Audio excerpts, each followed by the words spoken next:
উফ, ছাড়ো, কি করছো এসব? কে তুমি? সরাও তোমার হাত। আমি কে সেটা চিনতে হবে না ম্যাডাম, তবে আপনি কে সেটা বুঝে গেছি। আপনি আমার সেই হারিয়ে যাওয়া প্রেয়সী, যাকে প্রথম দেখাতেই কুপোকাত হলাম। ইস, এই চশমার আড়ালে চোখ দুটো যা সুন্দর না, মন চাচ্ছে এখনই কোমরটা চেপে ধরে এক জোরালো চুমু খেয়ে বসি। How dare you! আপনি জানেন আমি কে? এই মুহূর্তে এখান থেকে চলে যান, নইলে আমি পুলিশ ডাকবো। অসভ্য ইতর একটা বাচ্চা ছেলে আপনি। বাচ্চা ছেলে? ওরে বাবা, এই বাচ্চা ছেলেই কিন্তু আপনার রাতের ঘুম কেড়ে নেবে ম্যাডাম। আর পুলিশ ডাকেন না, পুলিশ এসে দেখবে এক সুদর্শন যুবক তার সুন্দরী প্রতিবেশীকে প্রেমের কবিতা শোনাচ্ছে, ওনারাও হয়তো তালি দেবেন। জাস্ট গেট আউট, আমার চোখের সামনে আর কোনোদিন আসবেন না। এতক্ষণ কথা হচ্ছিল আমাদের গল্পের হিরো জুনিয়র ফারহান আর সিনিয়র ডিভোর্সি কলেজ ম্যাডাম শারমিনের সাথে। শুরু থেকে বলি, ঢাকার বনানীর এক অভিজাত অ্যাপার্টমেন্ট। বিকালবেলা শারমিন নিজের বারান্দায় দাঁড়িয়ে কফি খাচ্ছিলেন। পরনে একটা হালকা গ্রে কালারের শাড়ি, চোখে চশমা। ৩২ বছর বয়সী শারমিন এখন সফল ইন্টেরিয়ার ডিজাইনার আর একই সাথে নামী একটি কলেজের আর্কিটেকচার বিভাগের লেকচারার। ৩ বছর আগের এক তিক্ত ডিভোর্স তাকে পাথর বানিয়ে দিয়েছে। তিনি একা থাকতে ভালোবাসেন, পুরুষের ছায়া অবধি ওনার বিরক্তির কারণ। ঠিক তখনই পাশের ফ্ল্যাটে গান বাজনার শব্দ শোনা গেল। কেউ একজন গিটার বাজাচ্ছে আর খুব দরদ দিয়ে গাইছে। প্রথম দেখায় কেন মনটা দিলে কেড়ে? শারমিনের ভ্রু কুঁচকে গেল। বিরক্তি নিয়ে তিনি ছাদে গেলেন একটু বাতাসের খোঁজে, কিন্তু সেখানে গিয়ে যা দেখলেন তাতে ওনার রাগে রক্ত টকবক করে উঠল। ফারহান ছাদের ওপর প্যান্টের পকেটে হাত দিয়ে দাঁড়িয়ে আছে। বয়স ২১-২২ হবে। ভার্সিটির থার্ড ইয়ারের ছাত্র। চুলে একটু স্পাইক করা, চোখে এক রাশ চপলতা। সে শারমিনকে দেখেই মুচকি হাসল। এক্সকিউজ মি, আপনি কে? আর এই সময় এত জোরে মিউজিক বাজাচ্ছেন কেন?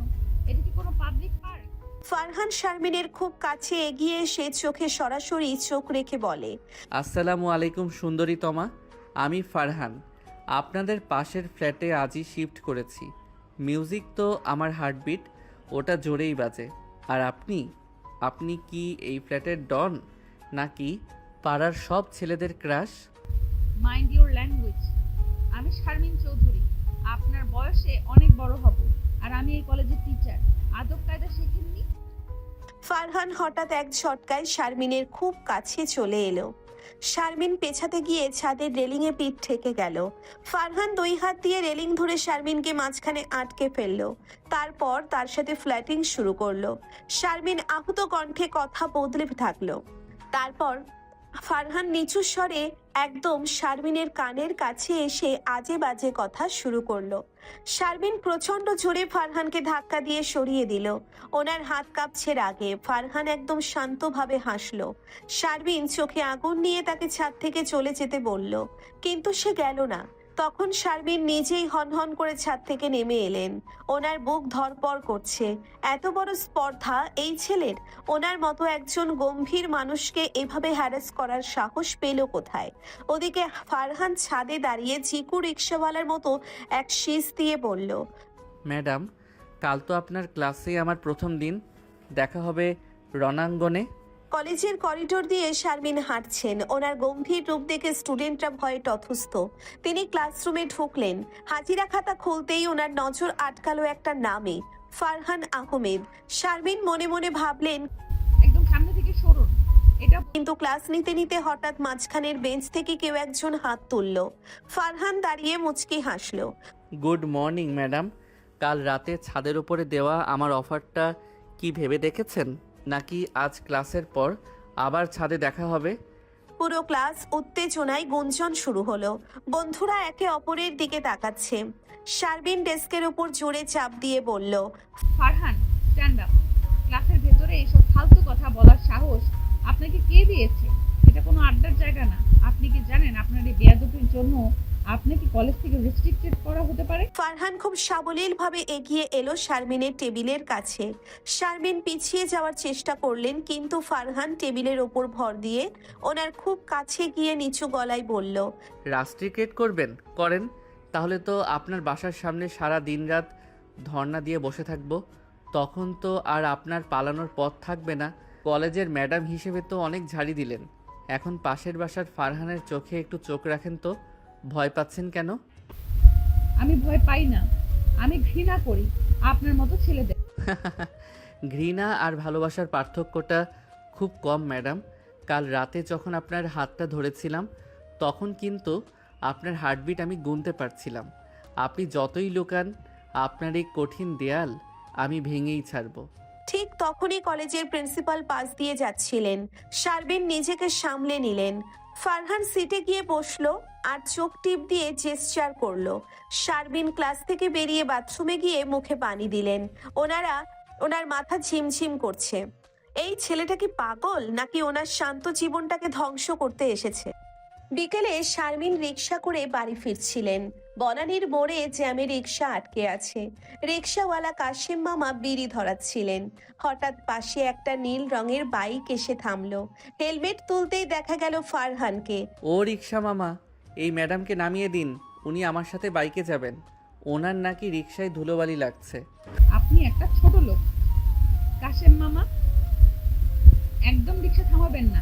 আর আপনি আপনি কি আমার কিছু নিচ্ছেন? আমি আপনার নামে মামলা করব। মামলা করবেন? ঠিক আছে, মামলার খরচ আমি দেব, কিন্তু এখন বাইকে উঠুন। আব্বা আম্মা তো আপনার বাসায় আমাদের সাথে ডিনার করতে যাওয়ার জন্য রেডি হচ্ছে। পাশের বাসার নতুন প্রতিবেশীর সাথে খাতির তো করতে হবে, তাই না ম্যাডাম? তোমার বাবা মা আমার বাসায় যাচ্ছে? হুম, দাদুকেও সাথে নিচ্ছে। দাদু তো আপনার ছবি দেখে বলেছে ফারহান নাচবও তো মাশাল্লাহ। সো এখনই প্র্যাকটিস শুরু করে দিন ম্যাডাম। শারমিন কপালে হাত দিয়ে রিকশায় বসে রইলেন। বুঝতে পারছেন এই জুনিয়র ফারহান ওনার জীবনে এক ঘূর্ণিঝড় নিয়ে এসেছে, যার হাত থেকে বাঁচা অসম্ভব। বনানীর সেই বিলাসবহুল অ্যাপার্টমেন্টের করিডোরে শারমিন যখন নিজের ফ্ল্যাটের চাবি খুঁজছিলেন, তখন ওনার মেজাজ তুঙ্গে। কলেজের সেই অপমানের রেশ কাটেনি, তার উপরেই ফারহান নাকি সপরিবারে ওনার বাসায় হানা দেবে। শারমিন রাগে গড়গড় করছেন। ঠিক তখনই লিফট থেকে নামলো সেই আপদ ফারহান, হাতে এক বিশাল আইসক্রিমের বক্স আর মুখে সেই বিজয়ী হাসি। ওরে বাবা, ম্যাডাম তো দেখি চাবি খুঁজতে গিয়ে দরজার লকটাই ভেঙে ফেলবেন। সরেন তো, এই বাচ্চা ছেলের হাতের জাদু দেখেন। শারমিন এক ঝটকায় ফারহানের হাত সরিয়ে দিল। ফারহান, আপনি আমার বাসার সামনে কি করছেন? আর এই আইসক্রিম নিয়ে কার বাসায় ঢুকছেন? একদম সীমা অতিক্রম করবেন না। ফারহান শারমিনের খুব কাছে ঝুঁকে এসে একদম চোখের মনি বরাবর তাকিয়ে বলল, সীমা, ওটা তো আমি ক্লাস 2তেই পার করে আসছি ম্যাডাম। এই আইসক্রিম আপনার জন্য না, আপনার একাকিত্বের জন্য। আর শোনেন, চাবিটা আপনার ব্যাগের চেইনের ভেতরে আটকে আছে। অন্ধ নাকি আপনি? শারমিন ব্যাগ চেক করে চাবিটা পেলেন, আরো লজ্জিত হয়ে বলেন, আপনি আমার ব্যাগের দিকে নজর দিচ্ছেন কেন? আর আপনি কি জানেন জুনিয়র হয়ে সিনিয়রের সাথে এইভাবে কথা বলা এক ধরনের ক্রাইম? ফারহান হঠাৎ শারমিনের হাতটা চেপে ধরলো এবং ওনাকে দেওয়ালের সাথে চেপে ধরলো। আইসক্রিমের বক্সটা একপাশে রেখে অন্য হাত দিয়ে শারমিনের চিবুকটা উঁচিয়ে ধরলো। শারমিন আঁতকে ওঠে। ছাড়ো, কি করছো এসব? কে তুমি? ছাড়ো তোমার হাত। মানুষ দেখলে কি ভাববে? ভাববে প্রেমিক তার সুন্দরী ম্যাডামকে আদর করছে। আপনার গায়ের পারফিউমের স্মেলটা যা মারাত্মক না, একদম মাতাল করে দেয়। মন চাচ্ছে এই করিডোরে আপনাকে পাজা কোলা করে কোলে তুলে নাচতে শুরু করি। শারমিন তীব্র ঘৃণায় ফারহানকে ধাক্কা দিয়ে সরিয়ে দিল। হাউ ডিসগাস্টিং ফেলো! আপনার কি কোনো মা বোন নেই? লজ্জা করে না একজন ডিভোর্সি মহিলার সাথে এইভাবে অসভ্যতা করতে? আপনি কি ভাবছেন আমি সহজলভ্য? ফারহান মুচকে হেসে পকেটে হাত দিল। ডিভোর্সি? ওটা তো একটা কাগজ ম্যাডাম। আমার চোখে আপনি শুধুই এক দুর্ধর্ষ সুন্দরী অপ্সরা, যাকে বশ করা আমার জীবনের মিশন। আর অসভ্যতা, এটা তো ট্রেলার, মেইন সিনেমা তো এখনো বাকি। শারমিন কোনো মতে ঘরে ঢুকে দরজা লক করে দিলেন। ওনার হার্টবিট প্রচন্ড জোরে চলছে, রাগে ওনার গা কাঁপছে। ঠিক আধা ঘন্টা পর কলিং বেল বেজে উঠল।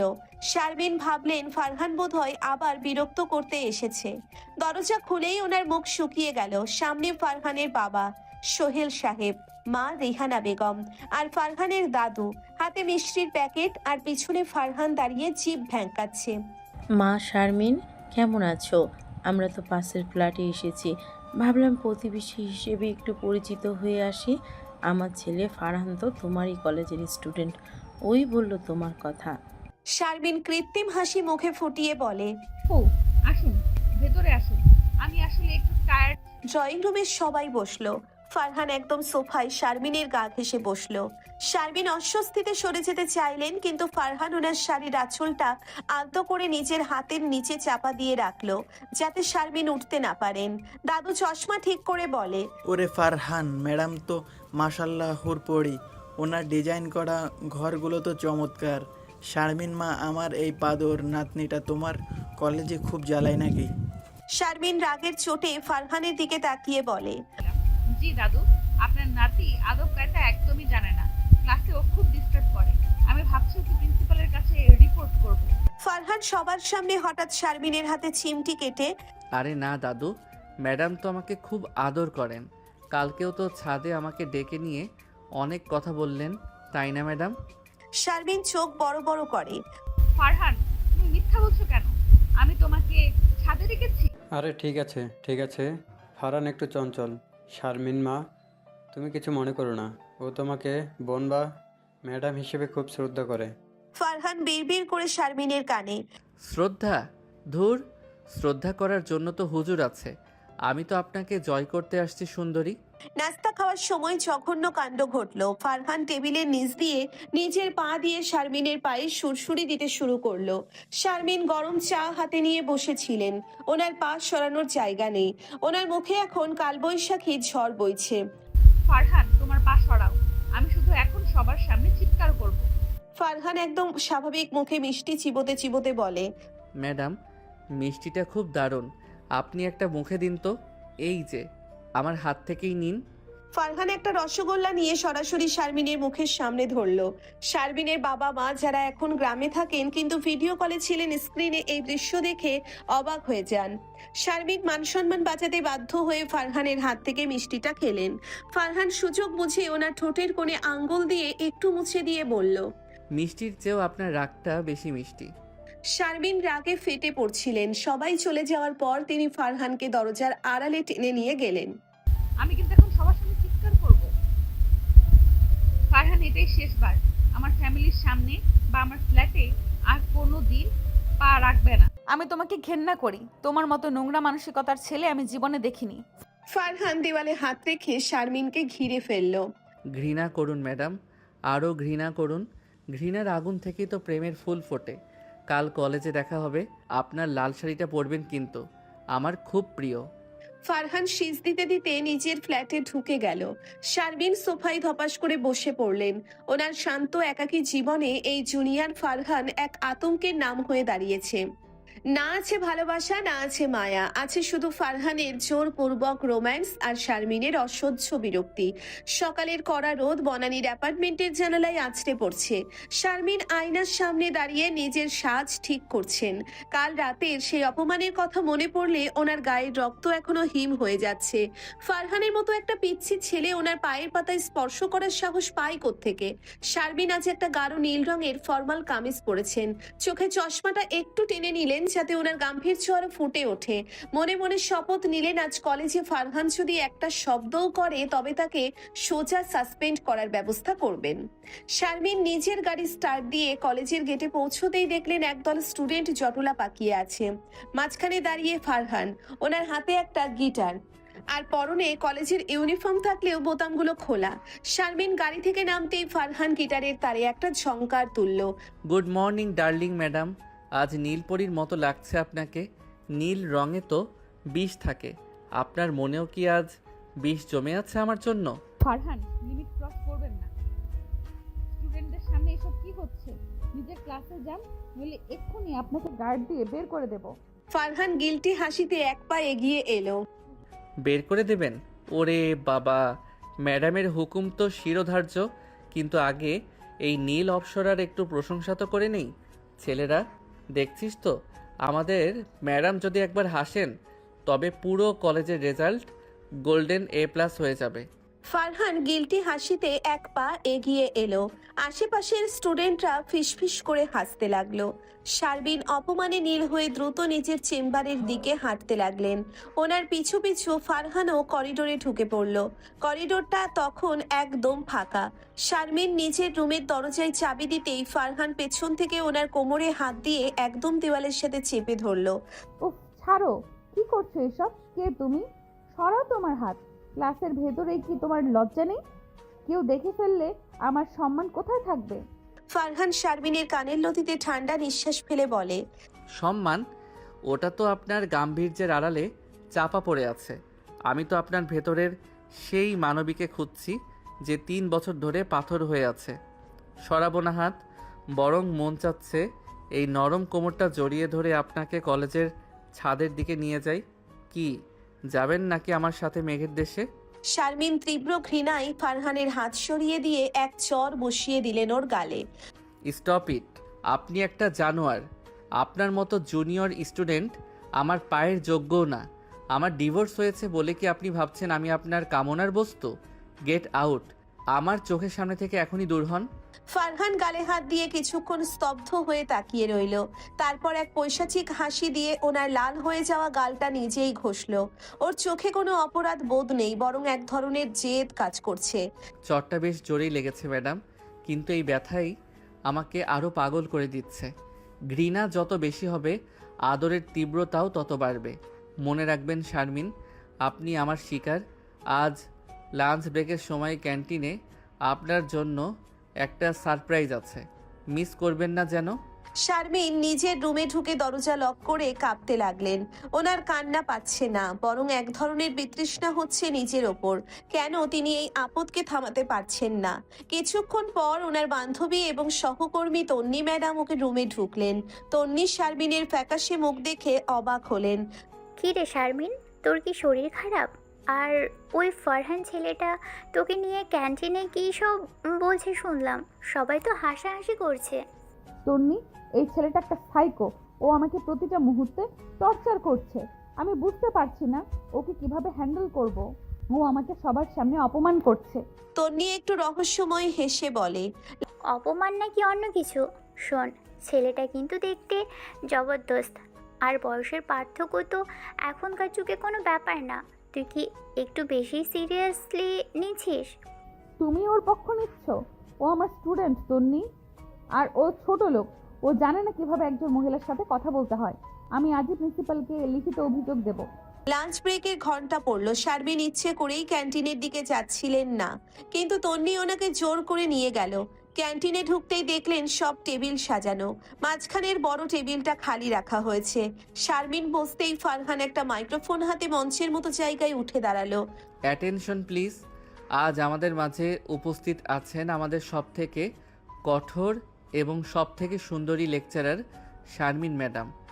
ওনাকে একটা ট্রিট দেওয়া আমার দায়িত্ব। রিক্সা মামা, নিয়ে আসুন মাল সামান। সবাই অবাক হয়ে দেখলো কলেজের গেটের রিক্সাওয়ালা কাশিম মামা এক বিশাল তোড়া লাল গোলাপ নিয়ে ক্যান্টিনে ঢুকছে। ফারহান সেই ফুলগুলো নিয়ে শারমিনের টেবিলের সামনে এলো। সে হাঁটু গেড়ে শারমিনের সামনে বসে পড়ল, সবার সামনে।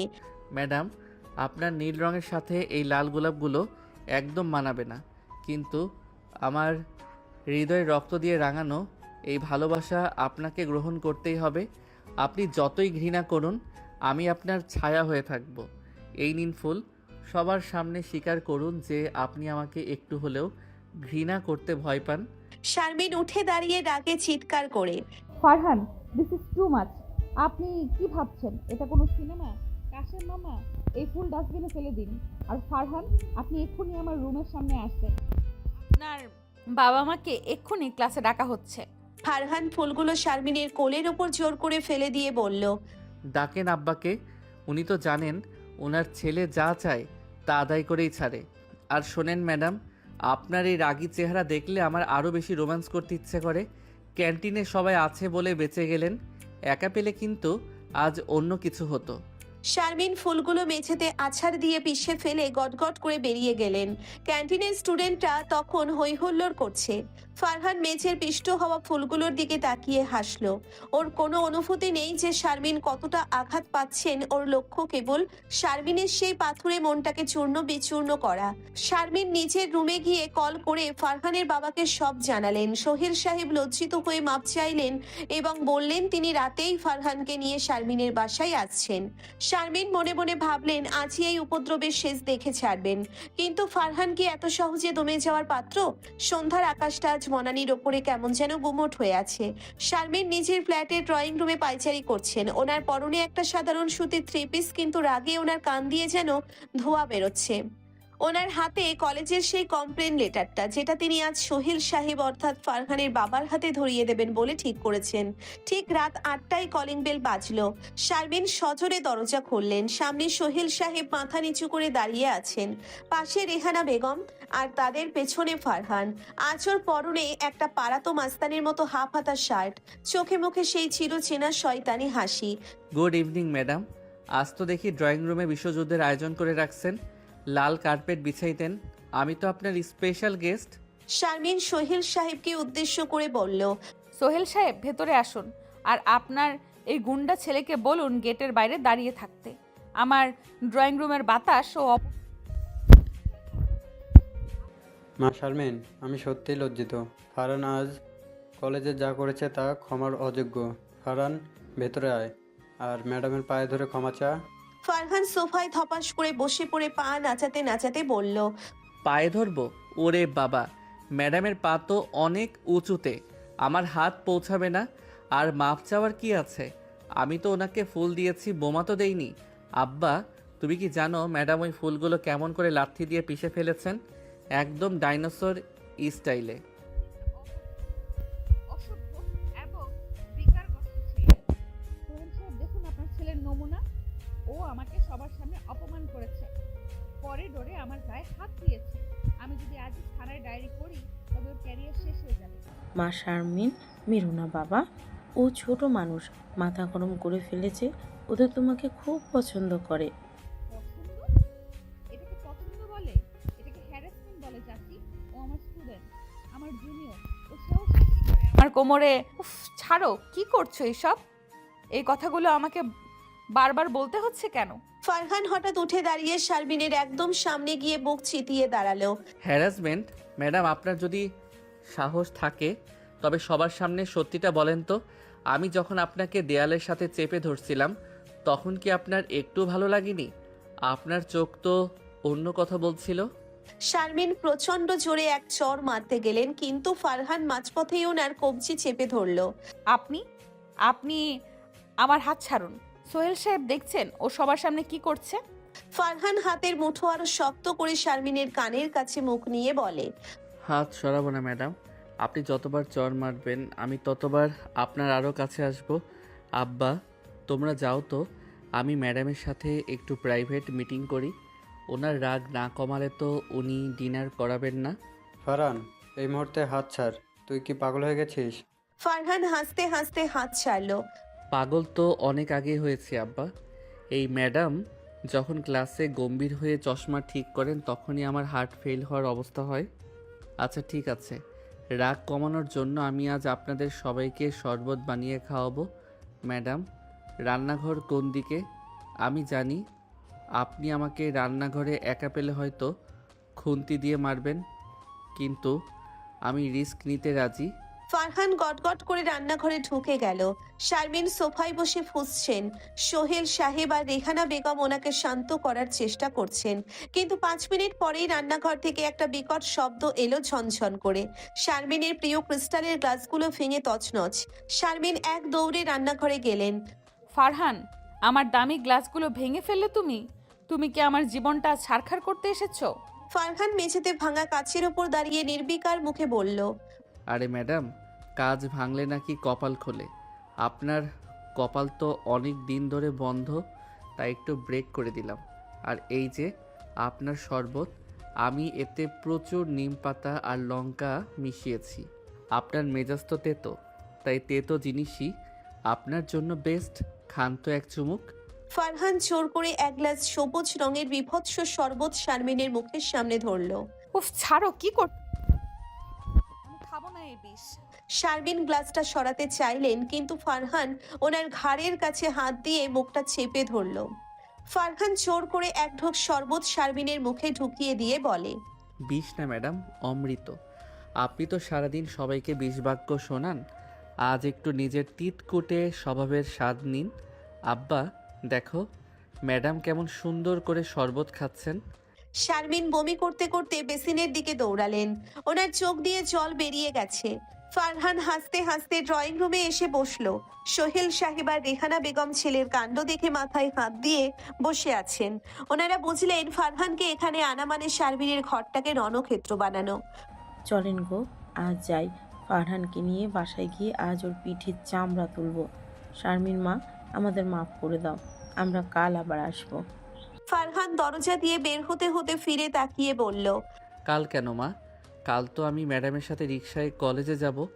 কাশেম মামাকে বলে রেখেছি ম্যাডাম কাল সকালে আপনার গেটের সামনে ল্যাম্পপোস্টের মতো দাঁড়িয়ে থাকবো।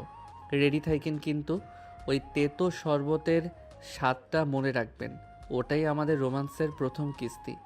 ফারহান সপরিবারে চলে যাওয়ার পর শারমিন ড্রয়িং রুমের মেঝেতে বসে পড়লেন। রান্নাঘরটা রণক্ষেত্র হয়ে আছে। ওনার দামি গ্লাসগুলো গুঁড়ো হয়ে আছে মেঝের ধুলোয়। শারমিনের মনে হলো তিনি কোনো মানুষ নয়, বরং এক আদিম জানোয়ারের পাল্লায় পড়েছেন, যার কাছে কোনো নিয়ম নেই, কোনো সম্মান নেই, আছে শুধু জোর করে নিজের উপস্থিতি জানান দেওয়ার এক পৈশাচিক জেদ। ফারহান, আমি তোমাকে ধ্বংস করে দেব। তুমি যদি ঘূর্ণিঝড় হও তবে আমি সেই পাহাড় যা তোমাকে ঘুরিয়ে দেবে। গত রাতের সেই তেতো শরবতের স্বাদ যেন শারমিনের গলায় এখনো লেগে আছে। ড্রয়িং রুমের ভাঙা কাচের টুকরোগুলো সরাতে গিয়ে ওনার আঙ্গুল কেটে রক্ত বেরিয়েছে। আর সেই রক্তের দিকে তাকিয়ে শারমিনের শুধু ফারহানের ওই হাসি মাখা নিষ্ঠুর মুখটা মনে পড়ছিল। আজ কলেজে আর্কিটেকচারাল ডিজাইনারের সারপ্রাইজ টেস্ট। শারমিন ঠিক করেছেন আজ ফারহানকে এমন এক কঠিন প্রশ্নে আটকাবেন যে ও খাতা সাদা রেখে হল থেকে বের হতে বাধ্য হবে। পড়াশোনায় ফারহান মেধাবী হলেও ওর মন থাকে গিটার আর শারমিনের পিছু নেওয়ায়। আজ শারমিন ওনার শিক্ষিকা সত্তার পুরো তেজ দেখাবেন। কলেজে পৌঁছে শারমিন দেখলেন করিডোরে ফারহান হেলান দিয়ে দাঁড়িয়ে আছে। আজ ওনার হাতে গিটার নেই, বদলে একটা লাল গোলাপের পাপড়ি ছিঁড়েও বাতাসে উড়াচ্ছে। শারমিনকে দেখেই ও সোজা হয়ে দাঁড়ালো। Good morning madam. কালকের ওই তেতো শরবতের পর আজ কি মিষ্টি কোনো হাসি উপহার পাবো, নাকি আজকেও ওই হিটলারি চশমাটা পরে আমার কলিজায় গুলি করবেন? আজ আপনার সব শয়তানি বের হবে। ক্লাসে যান, আজ আপনাদের সারপ্রাইজ টেস্ট। আজ যদি আপনি ফোন করেন তাহলে আমি আপনার প্রমোশন আটকে দেব। ফারহান এক পা বাড়িয়ে শারমিনের পথ আগলে ধরে। প্রমোশন আটকে দেবেন? ওরে বাবা, তাহলে তো আমি আপনার ক্লাসেই বারবার ফিরে আসব। ফেল করাটাই তো আমার জন্য লাভ। আপনি যত বছর এই কলেজে থাকবেন আমি তত বছর আপনার সামনে ফার্স্ট বেঞ্চে বসে আপনার ওই রাগী মুখটা দেখব। কি রাজি তো? শারমিন ফারহানকে পাশ কাটিয়ে চলে যেতে গিয়ে থমকে দাঁড়ালেন। অসভ্যতা করবেন না ফারহান, সরাবেন না হাত। আমি কি গার্ড ডাকবো? ফারহান হঠাৎ শারমিনের কপালে থাকা টিপটা আঙ্গুল দিয়ে একটু ঠিক করে দিয়ে বলে, টিপটা একটু বাঁকা হয়েছিল ম্যাডাম, সরালাম হাত। যান পরীক্ষার হলে, আপনার ওই মরণবাণ নিয়ে অপেক্ষা করেন, আমি আসছি। পরীক্ষার হলে পেন পতন নীরবতা।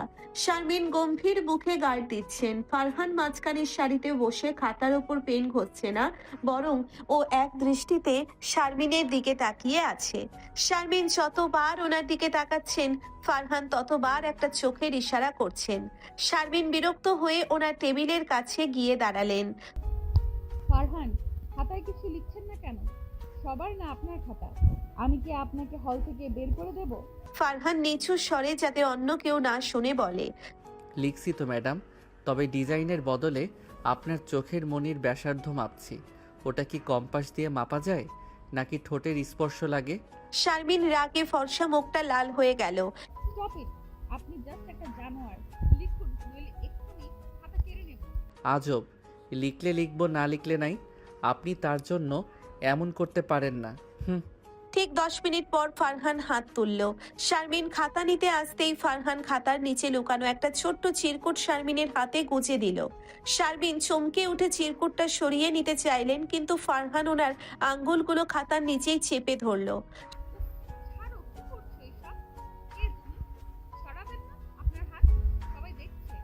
কেউ দেখছে না ম্যাডাম, চিরকুটটা পড়েন, আপনার জন্য স্পেশাল টিপস আছে। আর হাতটা ছাড়বো কেন? আপনার হাতটা তো বরফের মতো ঠান্ডা, একটু গরম করে দিচ্ছি। শারমিন হ্যাঁচকা টানে হাত ছাড়িয়ে নিলেন। ওনার হাত কাঁপছে। চিরকুটটা পকেটে ভরে তিনি দ্রুত নিজের চেয়ারে গিয়ে বসলেন। পরীক্ষা শেষ হওয়ার পর সবাই যখন হল থেকে বেরিয়ে গেল, শারমিন কাঁপা কাঁপা হাতে চিরকুটটা খুললেন। তাতে লেখা, ম্যাডাম, আজ বিকেলে রিক্সা করে বাড়ি ফিরবেন না? আমি আপনার গেটে অপেক্ষা করব। যদি না আসেন তবে আমি মাঝ রাস্তায় বাইক থামিয়ে এমন হাঙ্গামা করব যে কালকের খবরের কাগজে আপনার ছবি উঠবে। ইতি, আপনার আজীবনের জম, ফারহান। বিকেলে আকাশ ভেঙে বৃষ্টি নামলো। শারমিন চাইলেন গাড়ি নিয়ে দ্রুত বেরিয়ে যেতে, কিন্তু গেটের কাছে যেতেই দেখলেন ফারহান ওনার বাইক নিয়ে দাঁড়িয়ে আছে। বৃষ্টিতে ও ভিজে এক শার্টটা গায়ের সাথে লেপ্টে আছে। শারমিন গাড়ি থামাতে বাধ্য হলেন। জানালা নামিয়ে বললেন, ফারহান, আপনি পাগল হয়ে গেছেন? এই বৃষ্টির মধ্যে কেন দাঁড়িয়ে আছেন? বাড়ি যান। ফারহান বাইক থেকে নেমে সরাসরি শারমিনের গাড়ির দরজা খুলে ভেতরে ঢুকে পড়ল। একা যেতে পারবো না ম্যাডাম, বৃষ্টির দিনে ড্রাইভ করতে আমার খুব ভালো লাগে।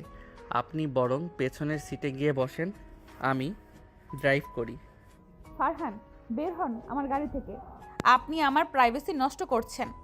আমি পুলিশ ডাকবো। ফারহান হঠাৎ গাড়ির ভেতরে ঢুকেই গাড়িটা চালাতে শুরু করলো। শারমিন চিৎকার করলেও থামলো না।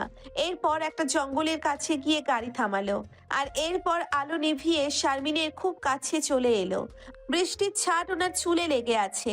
ও শারমিনের দুই কাঁধ শক্ত করে ধরলো। উফ, ছাড়ো, কি করছো এসব? সরাবেন না হাত, আমার দম বন্ধ হয়ে আসছে। আপনার দম বন্ধ হয়ে আসছে? আর আমার যে বুক ফেটে যাচ্ছে আপনাকে এই গম্ভীর আবরণে বন্দি থাকতে দেখে। 3 বছর ধরে আপনি কারো স্পর্শ পাননি বলে কি আপনি পাথর হয়ে গেছেন? আজ এই বৃষ্টির রাতে আপনার এইসব অহংকার আমি ধুয়ে দেব। ফারহান হঠাৎ শারমিনের ঘাড়ের কাছে নিজের মুখটা নিয়ে এলো। শারমিন সর্বশক্তি দিয়ে ওকে ধাক্কা দেওয়ার চেষ্টা করলেন, কিন্তু ফারহানের শরীরের শক্তির কাছে তিনি অসহায়। ফারহান ওনার কানে আলতো করে কামড় দিল। শারমিনের শরীরটা শিউরে উঠল, কিন্তু পরক্ষণেই ওনার চোখে জল চলে এলো। এটা ভালোবাসা নয়, এটা এক ধরনের জেদ। ফারহান, আপনি আমাকে কেন এত কষ্ট দিচ্ছেন? আমি আপনার কি ক্ষতি করেছি? আমি তো শুধু শান্তিতে থাকতে চেয়েছি। ফারহান একটু থেমে শারমিনের চোখের জল আঙ্গুল দিয়ে মুছে দিল। শান্তিতে থাকতে দেব না ম্যাডাম, অশান্তি জীবনের আসল নাম। আপনি ঘৃণা করেন আমাকে, করেন, কিন্তু আজ আপনাকে আমার সাথে রিকশায় ভিজতে হবে। এই গাড়ি এখানে পড়ে থাকুক। ফারহান জোর করে শারমিনকে গাড়ি থেকে বের করে আনলো। রিক্সা মামা কাশিম আগে থেকেই দাঁড়িয়ে ছিল। ফারহান শারমিনকে রিক্সায় বসিয়ে ওনার ওপরে একটা বিশাল ছাতা ধরলো। বৃষ্টি পড়ছে অঝরে। শারমিন রিক্সার এক কোণে গুটিসুটি মেরে বসে আছেন। ওনার শরীর কাঁপছে। ফারহান ওনার কাঁধে হাত রেখে ওনাকে নিজের দিকে টেনে আনলো। রিক্সা মামা, জোরে চালান। ম্যাডামকে আজ পুরো বনানী শহর ভেজাতে হবে। ম্যাডাম, আপনার চশমাটা ভিজে গেছে, খুলে ফেলুন তো। আজ অন্ধ হয়ে আমার এই অসভ্যতা অনুভব করুন। শারমিন চশমাটা খুলে হাতে নিলেন। ওনার চোখে ঝাপসা অন্ধকার। রিক্সার চাকায় কাদার ছাঁট লাগছে ওনার দামি শাড়িতে। ফারহান ওনার কানের কাছে গুনগুন করে গান গাইছে।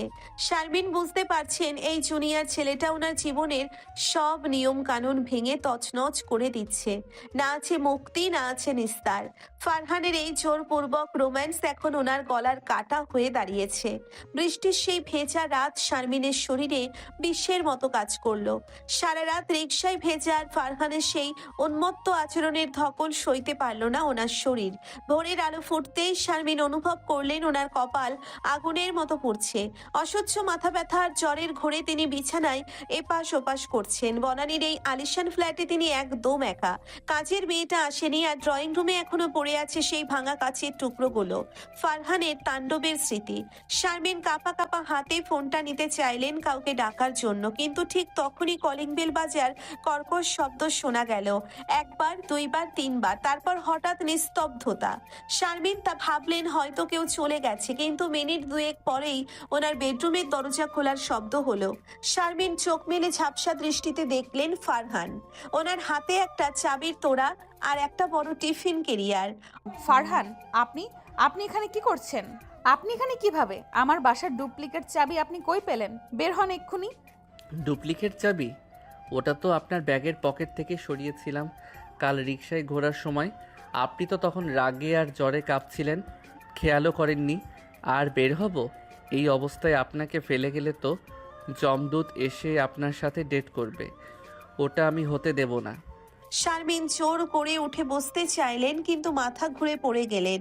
ফারহান এক ঝটকায় ওনাকে 2 হাত দিয়ে জড়িয়ে ধরে বুকের সাথে চেপে ধরলো। উফ, ছাড়ো, কি করছো এসব? সরাও তোমার হাত। আমার শরীর খুব খারাপ, আমাকে একা থাকতে দাও। তুমি কি আমাকে এই অবস্থায় রেহাই দেবে না? ফারহান শারমিনের তপ্ত কপালে নিজের হাত রাখলো। ওর স্পর্শে শারমিন শিউরে উঠলেন। রেহাই? ওটা আমার ডিকশনারিতে নেই ম্যাডাম। উফ, আপনার শরীর তো একদম তন্দুরি চিকেনের মতো পুড়ছে। হাত সরাবো না, বরং এই জ্বরের ঘোরে আপনাকে আমার সেবার অত্যাচারে অতিষ্ঠ করে তুলব। চুপচাপ শুয়ে থাকুন, নইলে কিন্তু আজ জবরদস্তি করে ওষুধ খাইয়ে দেব। ফারহান রান্নাঘরে গিয়ে পানি আনলো। ও একটা তোয়ালে ভিজিয়ে শারমিনের কপালে জলপট্টি দিতে শুরু করলো। শারমিন বাধা দেওয়ার চেষ্টা করলেন কিন্তু ওনার শরীরে শক্তি নেই। ফারহান ওনার শাড়ির আঁচলটা সরিয়ে কাঁধের ওপর তোয়ালেটা রাখলো। আপনি কেন আমার সাথে এমন করছেন ফারহান? আমার সাথে এমন করছেন কেন ফারহান? আপনি কি চান আমি মারা যাই? আপনার এই জোরপূর্বক ভালোবাসা আমাকে তিলে তিলে শেষ করে দিচ্ছে। আপনি কি জানেন না সমাজের মানুষ আমাদের নিয়ে কি কথা বলবে? আমি আপনার টিচার। ফারহান হঠাৎ জলপট্টি দেওয়া থামিয়ে শারমিনের খুব কাছে মুখ নিয়ে এলো। ওর চোখে আজ এক অদ্ভুত কাঠিন্য। সমাজ? ওই লোকগুলো যারা আপনার ডিভোর্সের পর আড়ালে হাসাহাসি করে, তাদের ভয় পান আপনি? আর টিচার? ক্লাসরুমে আপনি আমার ম্যাডাম, কিন্তু এই 4 দেয়ালের ভেতর আপনি শুধুই আমার শারমিন। আমি জানি আপনি আমাকে ঘৃণা করেন, কিন্তু এই ঘৃণাই আমার নেশা। আজ এই জ্বরের ঘোরে আপনি চাইলেও পালাতে পারবেন না। ফারহান টিফিন কেরিয়ার থেকে গরম স্যুপ বের করলো। ও একটা চামচে করে স্যুপ নিয়ে শারমিনের মুখের সামনে ধরলো। শারমিন মুখ ফিরিয়ে নিলেন। শারমিন, মুখ খুলুন। আপনি যদি ভালোই ভালোই না খান তবে আমি অন্য পদ্ধতি ব্যবহার করব। আপনি কি চান আমি স্যুপটা মুখে নিয়ে আপনার মুখে ট্রান্সফার করি? সেই রোমান্সটুকু কি সহ্য করতে পারবেন তো? শারমিন অপমানে আর লজ্জায় কুঁকড়ে গেলেন। তিনি বাধ্য হয়ে মুখ খুললেন। আপনি একটা জানোয়ার ফারহান। মানুষ আপনাকে শুধু ঘৃণা করবে। আপনার কি কোনো শিক্ষা নেই? সরাবেন না এই চামচ আমার সামনে থেকে। ফারহান এক চামচ স্যুপ খাইয়ে দিয়ে মুচকি হাসলো। শিক্ষা তো আপনিই দিচ্ছেন ম্যাডাম। আমি তো শিখছি কিভাবে একটা পাথরকে গলাতে হয়। আর জানোয়াররাই তো নিজের শিকারকে আগলে রাখে। স্যুপ খাওয়ানো শেষ হলে ফারহান শারমিনের পা দুটো টেনে নিজের কোলের ওপর রাখলো। ও ভিক্স বের করে শারমিনের পায়ে মালিশ করতে শুরু করলো। শারমিন পা সরিয়ে নিতে চাইলেন কিন্তু ফারহান ওনার গোড়ালি শক্ত করে চেপে ধরলো। উফ, ছাড়ো, কি করছো এসব? সরাও তোমার হাত আমার পা থেকে। ফারহান, আপনি সব সীমা ছাড়িয়ে যাচ্ছেন। কেউ দেখলে আমার মুখ দেখানোর জায়গা থাকবে না। ফারহান পায়ের পাতায় আঙ্গুল দিয়ে সুরসুরি দিয়ে বলে, কেউ দেখবে না ম্যাডাম। দরজা আমি ভেতর থেকে লক করে দিয়েছি। আজ সারা রাত আমি এখানেই থাকবো। আপনার এই জ্বরের তাপ আমি নিজের শরীরে টেনে নেব। আপনি ঘুমানোর চেষ্টা করুন। আর শোনেন, ঘুমের ঘোরে যদি আমার নাম ধরে ডাকেন তবে কিন্তু আমি নিজেকে সামলাতে পারবো না। রাত গভীর হলো। ফারহান ল্যাম্পপোস্টের ম্লান আলোয় শারমিনের পাশে বসে রইল। শারমিন জ্বরের ঘোরে বিড়বিড় করছেন। ফারহান ওনার চুলে হাত বুলিয়ে দিচ্ছে, কপাল বারবার চুমু দিচ্ছে। শারমিন বাধা দিতে পারছেন না, কিন্তু ওনার অবচেতন মন এই অনধিকার প্রবেশে তীব্র চিৎকার করছে। পরের দিন সকালে শারমিনের জ্বর কিছুটা কমেছে। তিনি চোখ মেলে দেখলেন ফারহান ওনার পাশেই সোফায় ঘুমিয়ে আছে। ওনার ঘরটা গোছানো, টেবিলের উপর ওষুধের প্রেসক্রিপশন রাখা।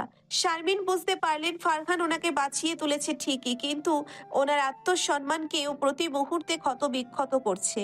এই জুনিয়র ফারহান ওনার জীবনের এমন এক আপদ যে সেবা দিয়েও ওনাকে অপমান করতে ছাড়ে না। সকালের মিষ্টি রোদ মনালির অ্যাপার্টমেন্টের ব্যালকনি দিয়ে ভেতরে ঢুকছে। শারমিনের শরীরের জ্বরটা একটু কমেছে, কিন্তু ম্যাজমেজে ভাবটা এখনো কাটেনি। তিনি কোনো মতে উঠে বসতেই দেখলেন ফারহান তখনও ওনার পায়ের কাছে সোফায় আয়েশ করে ঘুমিয়ে আছে। ওনার পরনে একটা ঢিলে ঢালা হাফ প্যান্ট আর গেঞ্জি, যেটা সম্ভবত শারমিনের আলমারি থেকে বের করা ওনার বাবার পুরনো কোনো কাপড়। শারমিন রাগে ফেটে পড়লেন। এই ছেলেটার স্পর্ধা দিন দিন আকাশ চুম্বি হচ্ছে। ফারহান, ফারহান উঠুন। আপনি এখনো আমার বেডরুমে কি করছেন? আপনি কি চোর নাকি লম্পট? আমার বাবার কাপড় পরার সাহস আপনি কোথায় পেলেন? ফারহান চোখ ডলতে ডলতে হাই তুলল। ওরে বাবা, ম্যাডামের তো তেজ দেখি জ্বরের চেয়েও বেশি। আরে বাবা, আপনার সেবা করতে গিয়ে আমার নিজের শার্ট তো ঘাম আর সুপে মাখামাখি হয়ে গেছিল, তাই একটু ফ্রেশ হলাম। আপনার পায়ের কাছে ঘুমানো তো আমার আজন্মের স্বাদ। এখন চুপচাপ কফি খান তো, আমি বানিয়ে এনেছি।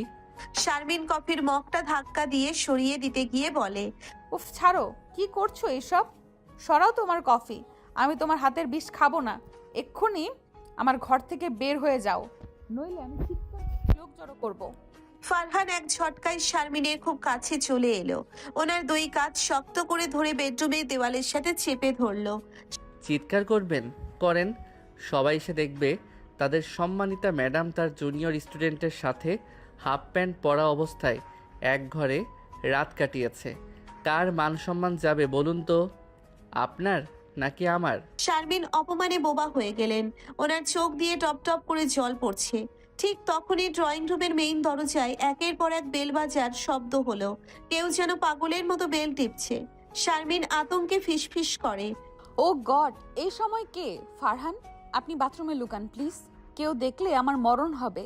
আমি কেন লুকাবো? আমি তো আপনার সেবক। চোর তো লুকায়, প্রেমিক না। আপনি গিয়ে দরজা খুলুন, আমি এখানেই বুক চিতিয়ে দাঁড়িয়ে আছি। শারমিন টলতে টলতে গিয়ে দরজা খুললেন। দরজা খুলতেই ওনার হার্ট ফেল হওয়ার অবস্থা। সামনে ওনার বাবা আফজাল সাহেব আর মা বেগম সাহেবা দাঁড়িয়ে আছেন, হাতে গ্রামের ব্যাগ আর পিঠার হাড়ি। মা শারমিন, আমরা ফোন না দিয়েই চলে এলাম। তোর শরীর ভালো নেই শুনে মনটা খুব টানছিল। এদি, তোর চেহারা তো একদম শুকিয়ে গেছে। বেগম সাহেবা ভেতরে ঢুকতে ঢুকতে বলে, ঘরে কি কেউ আছে রে মা? রান্নার গন্ধ আসতাছে কেন? শারমিন কিছু বলার আগেই ফারহান ড্রয়িং রুমে আজকীয় ভঙ্গিতে আবির্ভূত হলো। ও হাতে একটা গামছা নিয়ে মুখ মুছতে মুছতে আফজাল সাহেবের সামনে গিয়ে দাঁড়ালো। আসসালামু আলাইকুম খালুজান, আপনারা বুঝি শারমিনের বাবা মা? মাশাল্লাহ, আপনাদের দেখলেই বোঝা যায় জিনের কত উন্নত বংশ। আমি ফারহান, শারমিনের মানে ম্যাডামের স্পেশাল কেয়ারটেকার। কাল ওনার খুব জ্বর ছিল তো, তাই সারা রাত জেগে সেবা করলাম। কেয়ারটেকার মানে শারমিন? এই ছেলেটা হাফ প্যান্ট পরে তোর ঘরে কি করছে? আর ওর হাতে আমাদের বাড়ির গামছা কেন? আফজাল সাহেব চোখ কপালে তোলে।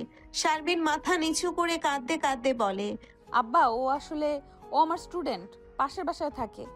ও জোর জবরদস্তি করে এখানে ঢুকেছে। ফারহান হঠাৎ শারমিনের কোমরে হাত দিয়ে ওনাকে আগলে ধরে। জবরদস্তি কেন বলছেন ম্যাডাম?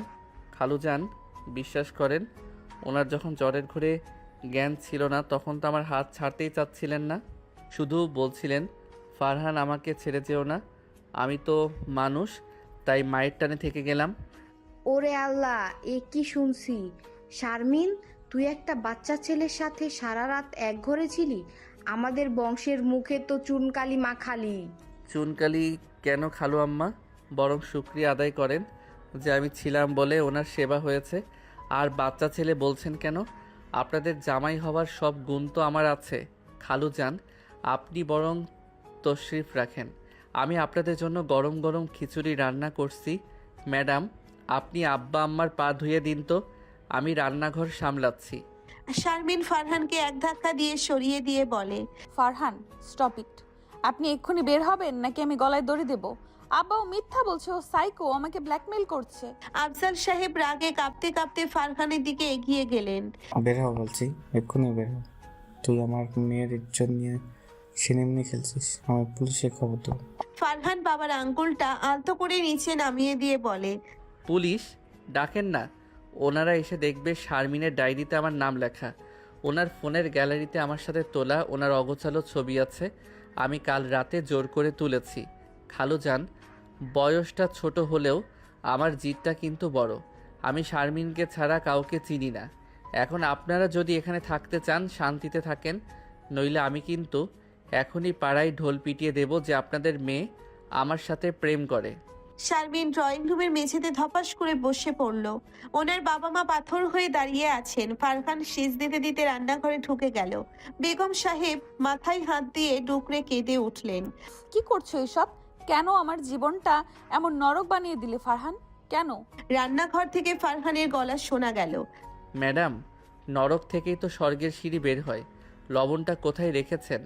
আপনার বাবা তো আবার প্রেশারের রোগী, লবণ কম দিতে হবে।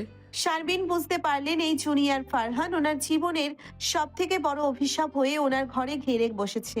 ওনার বাবা মা আসাতেও ওর কোনো ভয় নেই, বরং ও এখন ওনাদের সামনেই নিজের আধিপত্য জাহির করছে। চৌধুরী বাড়ির ড্রয়িং রুম এখন যেন এক যুদ্ধক্ষেত্র, যেখানে সাদা পতাকা উড়িয়ে ফারহান একাই রাজত্ব করছে। শারমিনের বাবা আফজাল সাহেব প্রথমে লাঠি উঁচিয়ে ফারহানকে মারতে গেলেও 10 মিনিটের মাথায় পরিস্থিতি পাল্টে গেল। ফারহান রান্নাঘর থেকে গরম গরম স্পেশাল খিচুড়ি আর ইলিশ মাছ ভাজা নিয়ে এলো। ওনার মা বেগম সাহেবা প্রথমে মুখ ফিরিয়ে থাকলেও খিচুড়ির ঘ্রাণে ওনার পেটের খিদে বিদ্রোহ শুরু করলো। আফজাল সাহেব প্লেটে খিচুড়ি নিতে নিতে গম্ভীর মুখে বলে, তুমি রান্নাটা বেশ ভালোই করো দেখছি, কিন্তু তার মানে এই না যে আমি তোমার সব বেয়াদবি মাফ করে দিয়েছি। শারমিন, তুই চুপ করে দাঁড়িয়ে আছিস কেন? খেতে বস। আব্বা, আপনি ওর হাতে রান্না খাচ্ছেন? ও একটা জালিয়াতি করেছে। ও আমার ক্যারিয়ার ধ্বংস করতে চায়। ফারহান আফজাল সাহেবের গ্লাসে পানি ঢালতে ঢালতে বলে, ওরে বাবা, ম্যাডাম তো দেখি আজকেও সেই হিটলারি মেজাজে। আব্বা শোনেন, আপনার মেয়ে তো কলেজে গেলেই বাঘিনী হয়ে যায়, আর বাসায় আসলে একদম ম্যাও ম্যাও বিড়াল। এই যে লঙ্কা পোড়াটা খান তো, কলিজা ঠান্ডা হবে। শারমিন রাগে নিজের ঘরে ঢুকে দরজা বন্ধ করে দিলেন। ওনার বাবা আর ফারহান এখন ড্রয়িং রুমে বসে তাসের আড্ডা জমাচ্ছে। আফজাল সাহেব গ্রামের মানুষ, তাসে ওনার খুব নেশা। ফারহান ওনার হারানো যৌবন যেন ফিরিয়ে এনেছে। শারমিন দরজার ওপাশ থেকে শুনছেন ফারহান বলছে, আব্বা, আপনি তো তাসে একদম টেক্কা। শারমিন তো আপনার বুদ্ধির 4 আনাও পায় নাই। পরদিন সকালে কলেজে যাওয়ার সময় নতুন নাটক শুরু হলো। শারমিন নিজের গাড়ি বের করতে গেলে দেখলেন ফারহান বাইক নিয়ে গেটের সামনে ল্যাম্পপোস্টের মতো দাঁড়িয়ে। ওনার পরনে আজ খুব ফিটফাট ইউনিফর্ম, কিন্তু চোখে সেই তেরা চাউনি। ফারহান, আপনি এখনো এখানে? আমার বাবা মাকে তাড়াতে পিটিয়েছেন, এখন কি আমার পিছু ছাড়বেন না? সরান আপনার বাইক আমার রাস্তার সামনে থেকে। ফারহান বাইক থেকে নেমে সরাসরি শারমিনের গাড়ির জানালায় হাত রেখে ঝুঁকে এলো। আব্বা তো আমাকে পারমিশন দিয়েছে আপনাকে কলেজে পৌঁছে দিতে। গাড়িতে তেল কম আর রাস্তায় আজ বিশাল জ্যাম। চলেন রিকশায় যাই, কাশেম মামা ওয়েট করছে। আমি আপনার সাথে রিকশায় যাব না, মানুষ দেখলে আমার সামনে থাকবে না। ফারহান এক ঝটকায় শারমিনকে গাড়ি থেকে নামিয়ে আনলো। সম্মান তো আমার পকেটে ম্যাডাম, চলেন। রাজপথে রিকশা চলছে। বনানীর মোড়ে আসতেই দেখা গেল রিকশাওয়ালা কাশেম মামা ইচ্ছে করেই খুব ধীরে রিকশা চালাচ্ছে। ফারহান রিকশার হুডটা অর্ধেক তুলে দিল। শারমিন কুকড়ে বসে আছেন। ফারহান হঠাৎ ওনার কাঁধে হাত রেখে ওনাকে নিজের দিকে টেনে নিল। ফারহান, রাস্তার মাঝখানে এসব কি অসভ্যতা? মানুষ দেখছে, কাশেম মামা দেখছে। কাশেম মামা, আয়নাটা একটু ঘুরান তো, ম্যাডাম লজ্জা পাচ্ছে। শারমিন, আপনার এই রাগী মুখটা না দেখলে আমার দিন কাটে না। আজ কলেজে একটা নতুন হাঙ্গামা হবে, রেডি তো? কলেজে পৌঁছতেই দেখা গেল ফারহানের বান্ধবী আর বন্ধুরা গেটে জটলা করে আছে। শারমিন রিকশা থেকে নামতেই সবাই শীষ দিয়ে উঠল। তন্নি ম্যাডাম দৌড়ে এলেন। কিরে শারমিন, তুই ফরহানের সাথে রিকশায়? কাল তো শুনলাম ও তোর বাসায় রাত কাটিয়েছে। পুরো কলেজে তো এই খবর রটে গেছে। তন্নি, ও আমাকে ব্ল্যাকমেল করছে। ও আমার বাবাকে হাত করে ফেলেছে। আমি এখন কি করব? ক্লাসের ভেতর শারমিন যখন লেকচার দিচ্ছেন, ফারহান মাঝখানে হাত তুলে দাঁড়ালো। ওর হাতে একটা ছোট ডায়েরি।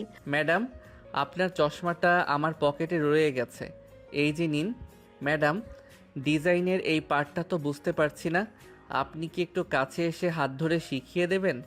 আপনার ছোঁয়া না পাইলে তো আমার আর্কিটেকচারাল জ্ঞান খোলে না। ফারহান, বের হন ক্লাস থেকে। আপনি একটা ইতর, কলেজের পবিত্রতা নষ্ট করছেন আপনি। ফারহান টেবিলের ওপর ভর দিয়ে সবার সামনে শারমিনের খুব কাছে গিয়ে নিচু গলায় বলল, পবিত্রতা? ওটা তো আপনার ঠোঁটের কোণে ঝুলে আছে ম্যাডাম। সরাবো না নিজেকে আপনার থেকে। আজ ক্লাসের পর ক্যাম্পাসের বকুল তলায় আসবেন, আপনার জন্য একটা গিফট আছে।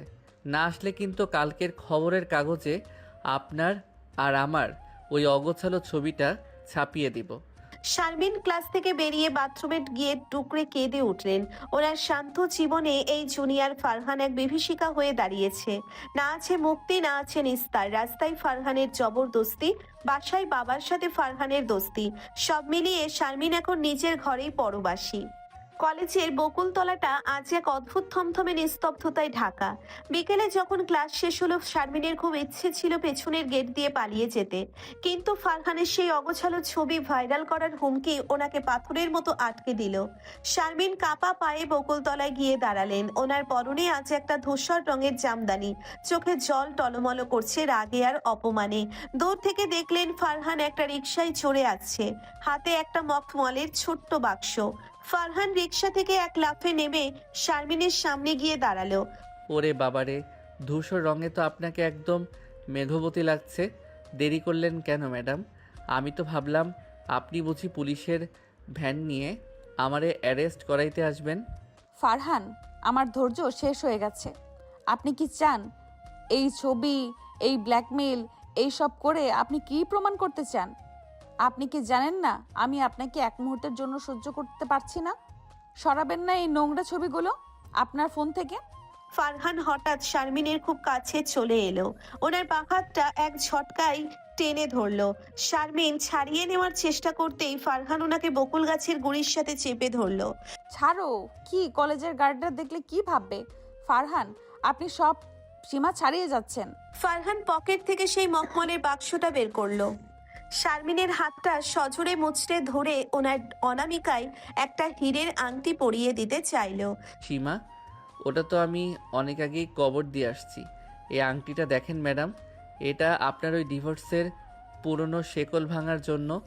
আজ যদি আপনি এটা না পড়েন তবে এখনই ফেসবুক লাইভে গিয়ে আমি বলবো শারমিন ম্যাডাম তারই জুনিয়র স্টুডেন্টকে বিয়ে করার কথা দিয়ে এখন পালাচ্ছেন।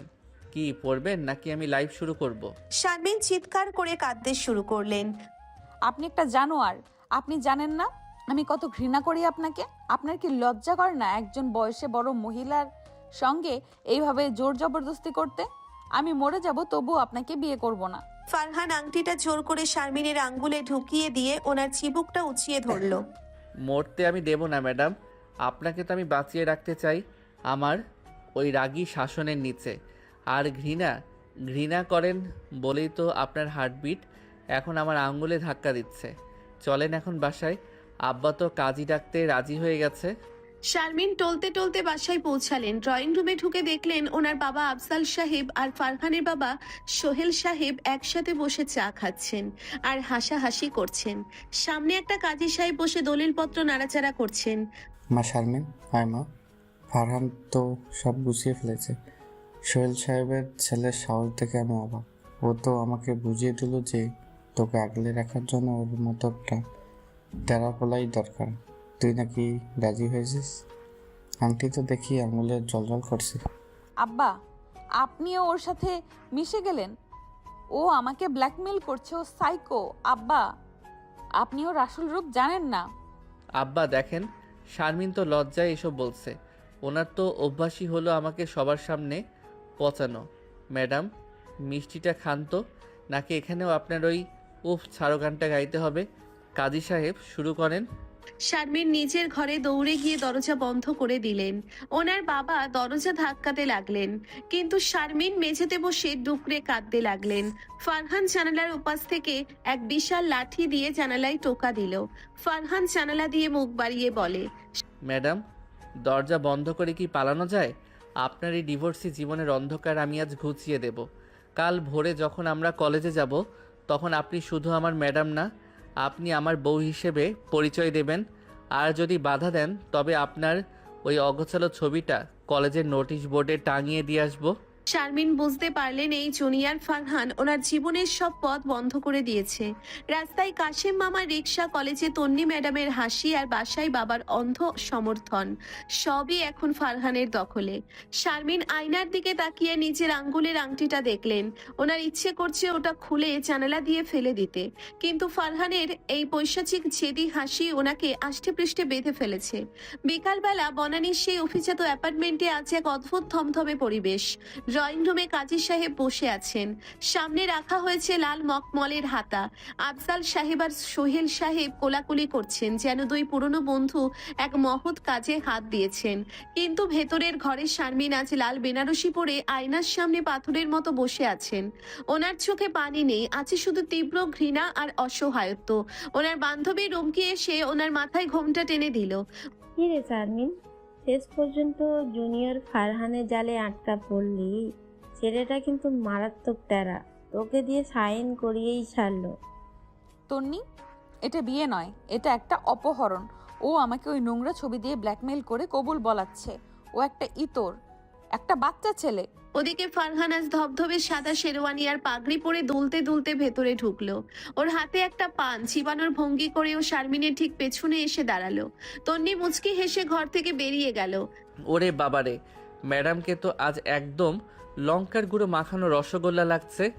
লাল রঙে তো আপনার ওই ফর্সা মুখটা আরও রাগী দেখাচ্ছে। কি ম্যাডাম, কবুল তো বলতে হবে, নইলে কিন্তু কাজী সাহেবের সামনেই ওই অগোছালো ছবিটা প্রজেক্টরে ছেড়ে দেব। শারমিন এক ঝটকায় ঘুরে দাঁড়িয়ে ফারহানের কলার চেপে ধরলো। কেন আমার জীবনটা ধ্বংস করছো ফারহান? সরাও, আমি তোমাকে ঘেন্না করি, সারা জীবন করব। ফারহান শারমিনের হাতটা কলার থেকে সরিয়ে ওর কোমরে এক হ্যাচকা টান দিয়ে নিজের বুকের সাথে মিশিয়ে নিল। ঘৃণাটা একটু জমিয়ে রাখেন ম্যাডাম। শারমিন বাধ্য হয়ে ড্রয়িং রুমে এলেন। কাপা কাপা হাতে সই করলেন কাবিন নামায়। কাজী সাহেব যখন ঘোষণা করলেন আপনারা এখন স্বামী স্ত্রী, তখন ফারহান সবার সামনে শারমিনের কপালে একটা জোরে শব্দ করে চুমু খেলো। শারমিন অপমানে চোখ বন্ধ করে ফেললেন। আফজাল সাহেব খুশিতে ডুকরে উঠলেন, আর শারমিন মনে মনে ভাবলেন, আজ রাতটা তোমার জীবনের সব থেকে বড় নরক হবে ফারহান। রাত তখন 12টা। শারমিনের বেডরুমটা আজ ফুলে ফুলে সাজানো। গোলাপ আর রজনীগন্ধার গন্ধে ঘরটা মো মো করছে। শারমিন বিছানায় বসে নেই, বরং তিনি ঘরের এক কোণে একটা মস্ত বড় ঝাড়ু হাতে নিয়ে দাঁড়িয়ে আছেন। ওনার গয়নাগুলো খুলে ড্রয়ারে ছুঁড়ে ফেলেছেন। দরজা খোলার শব্দ হতেই শারমিন পজিশন নিলেন। ফারহান দরজা লক করে শীষ দিতে দিতে ভেতরে ঢুকলো। ওনার হাতে এক গ্লাস দুধ। ওরে আমার বাঘিনী বউ, বিছানায় না বসে হাতে ঝাড়ু নিয়ে দাঁড়িয়ে কেন? আজ কি বাসর ঘর পরিষ্কার করার কন্ট্রাক্ট নিয়েছেন নাকি? শারমিন ঝাড়ুটা উঁচিয়ে চিৎকার করে, এক পা আগাবে না ফারহান, একদম দূরে থাকুন। যদি আপনি বিছানার কাছে আসেন তবে খবর আছে। বিয়েটা তো জোর জবরদস্তি করে করেছেন, কিন্তু এই ঘরে আপনার কোনো অধিকার নেই। বের হন এক্ষুনি, আপনি সোফায় গিয়ে ঘুমাবেন। ফারহান দুধের গ্লাসটা টেবিলে রেখে হাসতে হাসতে শারমিনের দিকে এগোতে লাগলো। সোফায়? ওরে বাবা, এত দামি শেরওয়ানি পরে সোফায় ঘুমালে তো স্ত্রী নষ্ট হয়ে যাবে। আর বউ থাকতে স্বামী কেন একা ঘুমাবে? বরং আজ রাতে আপনার ওই ঝাড়ুর বাড়ি খেয়েই আমি রোম্যান্স করব। কি মারবেন নাকি? মারেন। শারমিন এক বাড়ি মারলেন ফারহানের কাঁধে। আপনি একটা জানোয়ার, আমি আপনাকে ঘৃণা করি।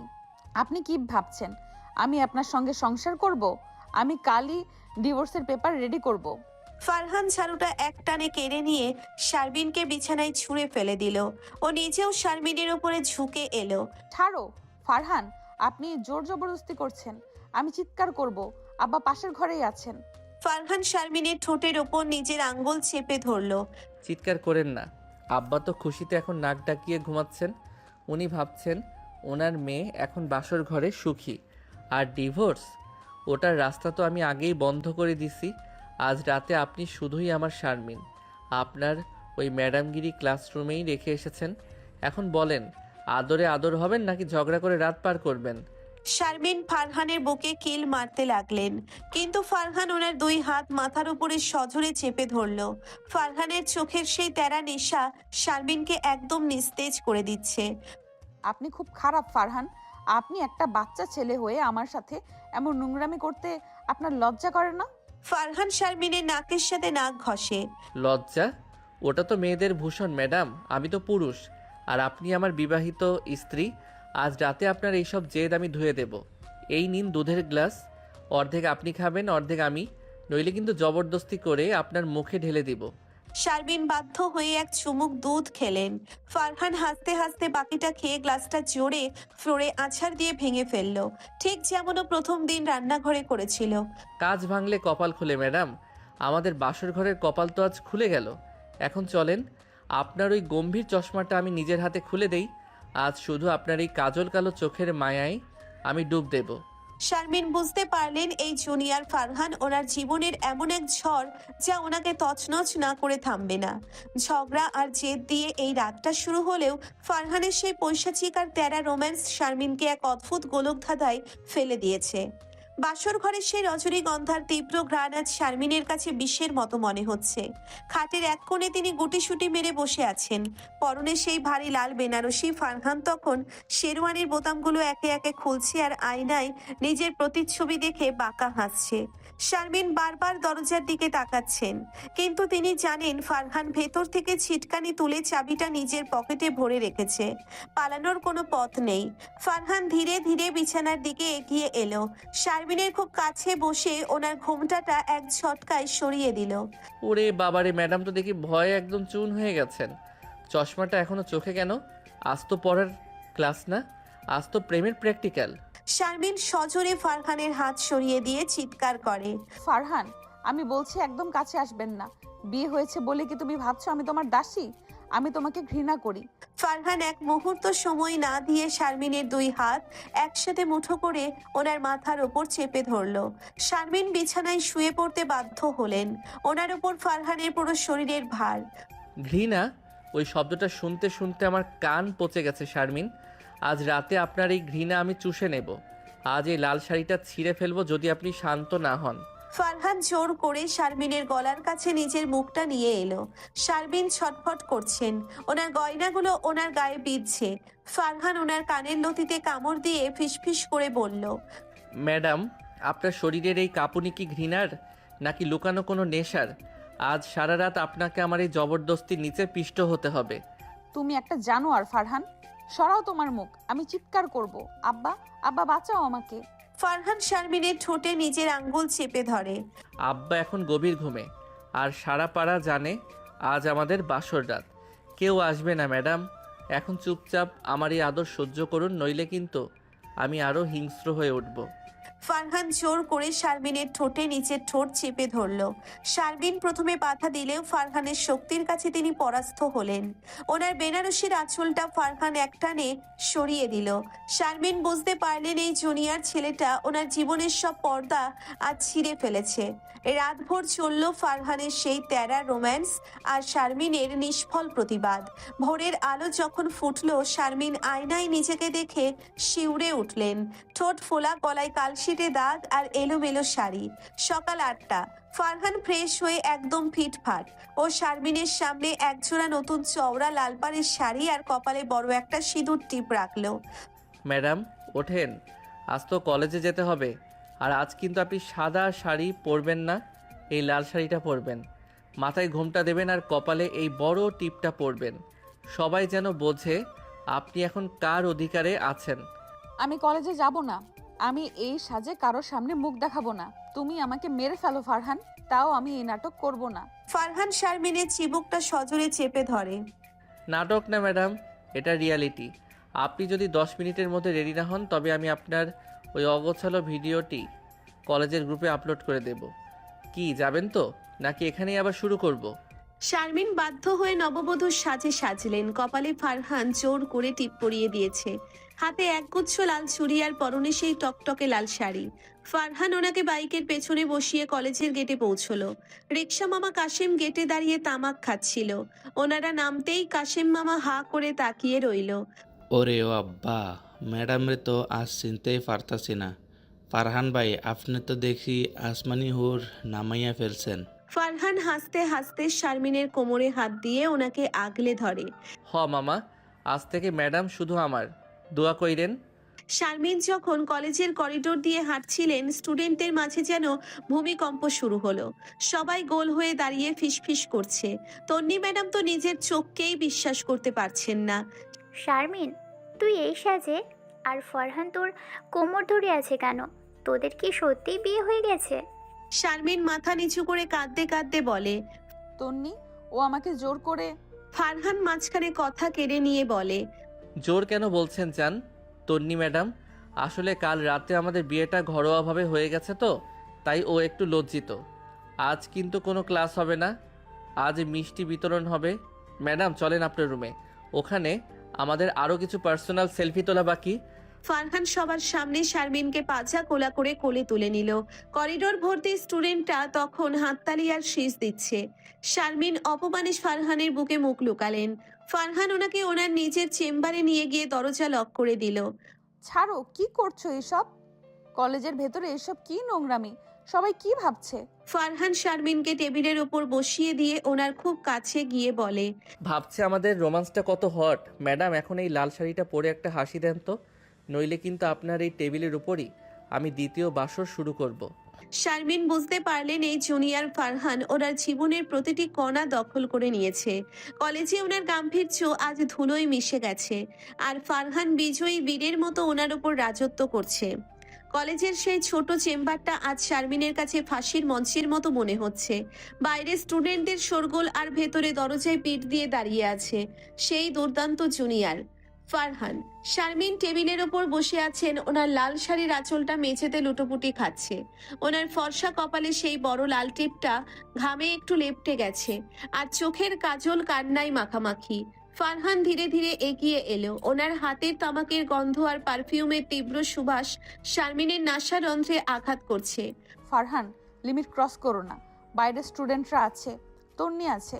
তুমি কি চাও আমি চিরকালের মতো মুখ লুকাই? সরাও তোমার এই পৈশাচিক হাত আমার কোমর থেকে। আমি তোমাকে ডিভোর্স দেব, আজই দেব। ফারহান শারমিনের দুই উরুর মাঝখানে নিজের জায়গা করে নিয়ে টেবিলের ওপর দুই হাত রাখলো। শারমিন এখন ফারহানের বাহুবন্দী। ডিভোর্স? ওরে আমার আদুরে বউ, ডিভোর্স দিতে হলে তো আগে বিয়েটা পূর্ণতা পাইতে হয়। কাল রাতে তো আপনি শুধু কান্নাকাটি করলেন, আসল রোমান্স তো এখনো বাকি। সরাবো না হাত। বরং এই বন্ধ দরজার ওপাশে সবাই যখন আমাদের নিয়ে গসিপ করছে, তখন আমি আপনার এই কাপা ঠোঁটে আমার অধিকারের সিলমোহর বসাবো। কি চিৎকার করবেন? করেন, সবাই জানুক ফারহান তার ম্যাডামকে কতটা পাগলের মতো ভালোবাসে। শারমিন সর্বশক্তি দিয়ে ফারহানকে ধাক্কা দিতে চাইলেন, কিন্তু ফারহান ওনার শাড়ির আঁচলটা নিজের হাতে পেঁচিয়ে এক হ্যাচকা টান দিল। উফ, ছাড়ো, কি করছো এসব? শাড়ি ছিঁড়ে যাবে তো। সরাও তোমার মুখ আমার ঘাট থেকে। ফারহান, আমি তোমার পায়ে ধরছি, প্লিজ আমাকে ছেড়ে দাও। ফারহান তীব্র স্বরে শারমিনের কানে ফিসফিস করে, পায়ে ধরা তো অনেক আগেই শেষ ম্যাডাম, এখন তো বুকে ধরার পালা। আপনার এই লাল শাড়ি ভাজে ভাজে আজ আমি আমার নাম লিখে দেব। আর শুনুন, কাল সকালে আমরা হানিমুনে যাচ্ছি সিলেটের কোনো এক নির্জন পাহাড়ে, যেখানে আপনার এই উফ ছাড়ো শোনার মতো কেউ থাকবে না, শুধু আমি আর আপনি। ফারহান জোর করে শারমিনের চিবুকটা উঁচিয়ে ধরল।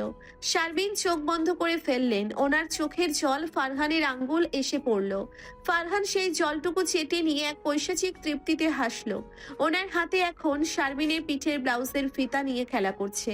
শারমিন ভয়ে আর উত্তেজনায় পাথর হয়ে গেছেন। ঠিক তখনই দরজায় নক পড়ল। তন্নি ম্যাডামের গলা শোনা গেল, শারমিন, ভিতরে আছিস? প্রিন্সিপাল স্যার তোকে ডাকছেন, আর ফারহানকেও ওনার রুমে যেতে বলেছেন। তোদের এই বিয়ে নিয়ে কলেজে অনেক কথা হচ্ছে। শারমিন তড়িৎ আহত হয়ে নিজেকে সামলাতে চাইলেন। তন্নি, আমি আসছি। ফারহান ছাড়ো, প্রিন্সিপাল ডাকছেন। জল, এবার তো তোমার জেল হবে। ফারহান একদম শান্তভাবে শারমিনের শাড়িটা ঠিক করে দিয়ে ওনার কপালে একটা কামড় দিল। জেল? জেল তো আপনার এই মনে অনেক আগেই হয়ে গেছে আমার।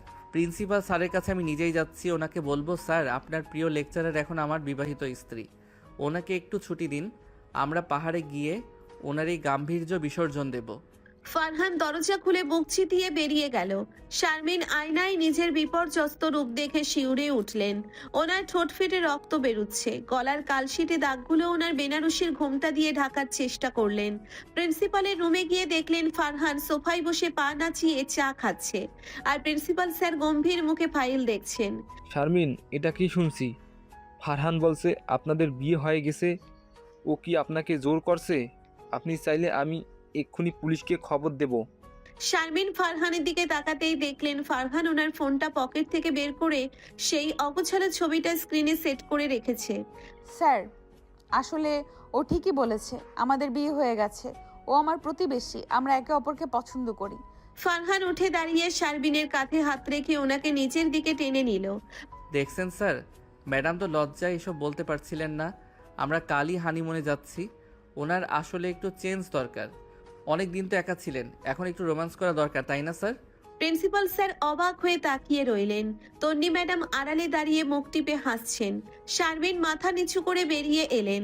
করিডোর দিয়ে যাওয়ার সময় স্টুডেন্টরা ওনার দিকে তাকিয়ে শীষ দিচ্ছে। রিক্সা মামা কাশেম গেটে দাঁড়িয়ে ফারহানকে দেখে একগাল হাসলো। ওরে ও ফারহান ভাই, হানিমুনে যাইবেন নাকি? পাহাড়ে কিন্তু ঠান্ডা অনেক, ম্যাডাম রে জড়াইয়া দইরা রাইকেন। ফারহান হাসতে হাসতে শারমিনকে বাইকের পেছনে টেনে বসালো। মামা, পাহাড়ে গিয়ে ম্যাডামকে দিয়ে এক গ্লাস তেতো শরবত বানাবো, আর আমি ওনার এই লাল শাড়িটা খুলে ওনাকে পাহাড়ের ঝর্ণায় চুবাবো। ম্যাডাম শান্ত হয়ে ধরেন আমাকে, নইলে কিন্তু বাইকে থেকে ফেলে দেব। শারমিন দাঁতে দাঁত চেপে ফারহানের পাঞ্জাবি খামচে ধরলেন। ফারহান, আমি তোমাকে কোনোদিন ক্ষমা করব না। তুমি আমাকে সবার সামনে ছোট করেছো। ফারহান বাইক স্টার্ট দিয়ে শীষ দিতে দিতে বলে, ঘৃণা তো আপনার অলংকার ম্যাডাম। পাহাড়ে গিয়ে এই অলংকার আমি একটা একটা করে খুলে নেব। রেডি থাকেন। বাসরাতের ট্রেলার তো দেখছেন, সিনেমা তো পাহাড়ে শুরু হবে। বাইকটা বনানীর রাজপথ চিরে বাতাসের বেগে চলতে লাগলো। শারমিনের আঁচল উঠছে আর ফারহান বিজয়ী বীরের মতো ওনার কোমর জড়িয়ে ধরে আছে। এই জুনিয়র ফারহান ওনার জীবনের সব নিয়ম পাল্টে দিয়েছে। ঢাকা শহরের যান্ত্রিকতা পেছনে ফেলে সিলেটের এক গহীন চা বাগানের মাঝখানে দাঁড়িয়ে আছে এক পুরনো আমলের বাংলো। চারপাশটা ঘন জঙ্গলে ঘেরা, আর ঝিঝি পোকার ডাক যেন নিস্তব্ধতাকে আরো ভয়ানক করে তুলেছে। শারমিন গাড়ির পেছনের সিটে পাথরের মতো বসে আছেন। ওনার পরনে সেই লাল পাড়ের সাদা শাড়ি, যা ফারহান জোর করে পরিয়ে দিয়েছে। ফারহান গাড়ি থেকে নেমে আয়েশ করে একটা সিগারেট ধরালো। তারপর দরজা খুলে শারমিনের হাতটা এক হাঁচকা টানে ধরলো। উফ, তুমি কি পাগল হয়ে গেছো? এই জঙ্গলের ভেতরে আমাকে কেন নিয়ে এসেছো? এখানে তো কোনো মানুষ নেই। ফারহান সিগারেটের ধোঁয়া শারমিনের মুখের উপর ছেড়ে দিয়ে এক পৈশাচিক হাসি দিল। মানুষ নেই বলেই তো নিয়ে আসছি ম্যাডাম। ঢাকা শহরে তো আপনি শুধু উপ ছাড়ো আর সম্মান সম্মান করে চিল্লান। এখানে চিল্লান তো দেখি কার বাপ এসে আপনাকে উদ্ধার করে।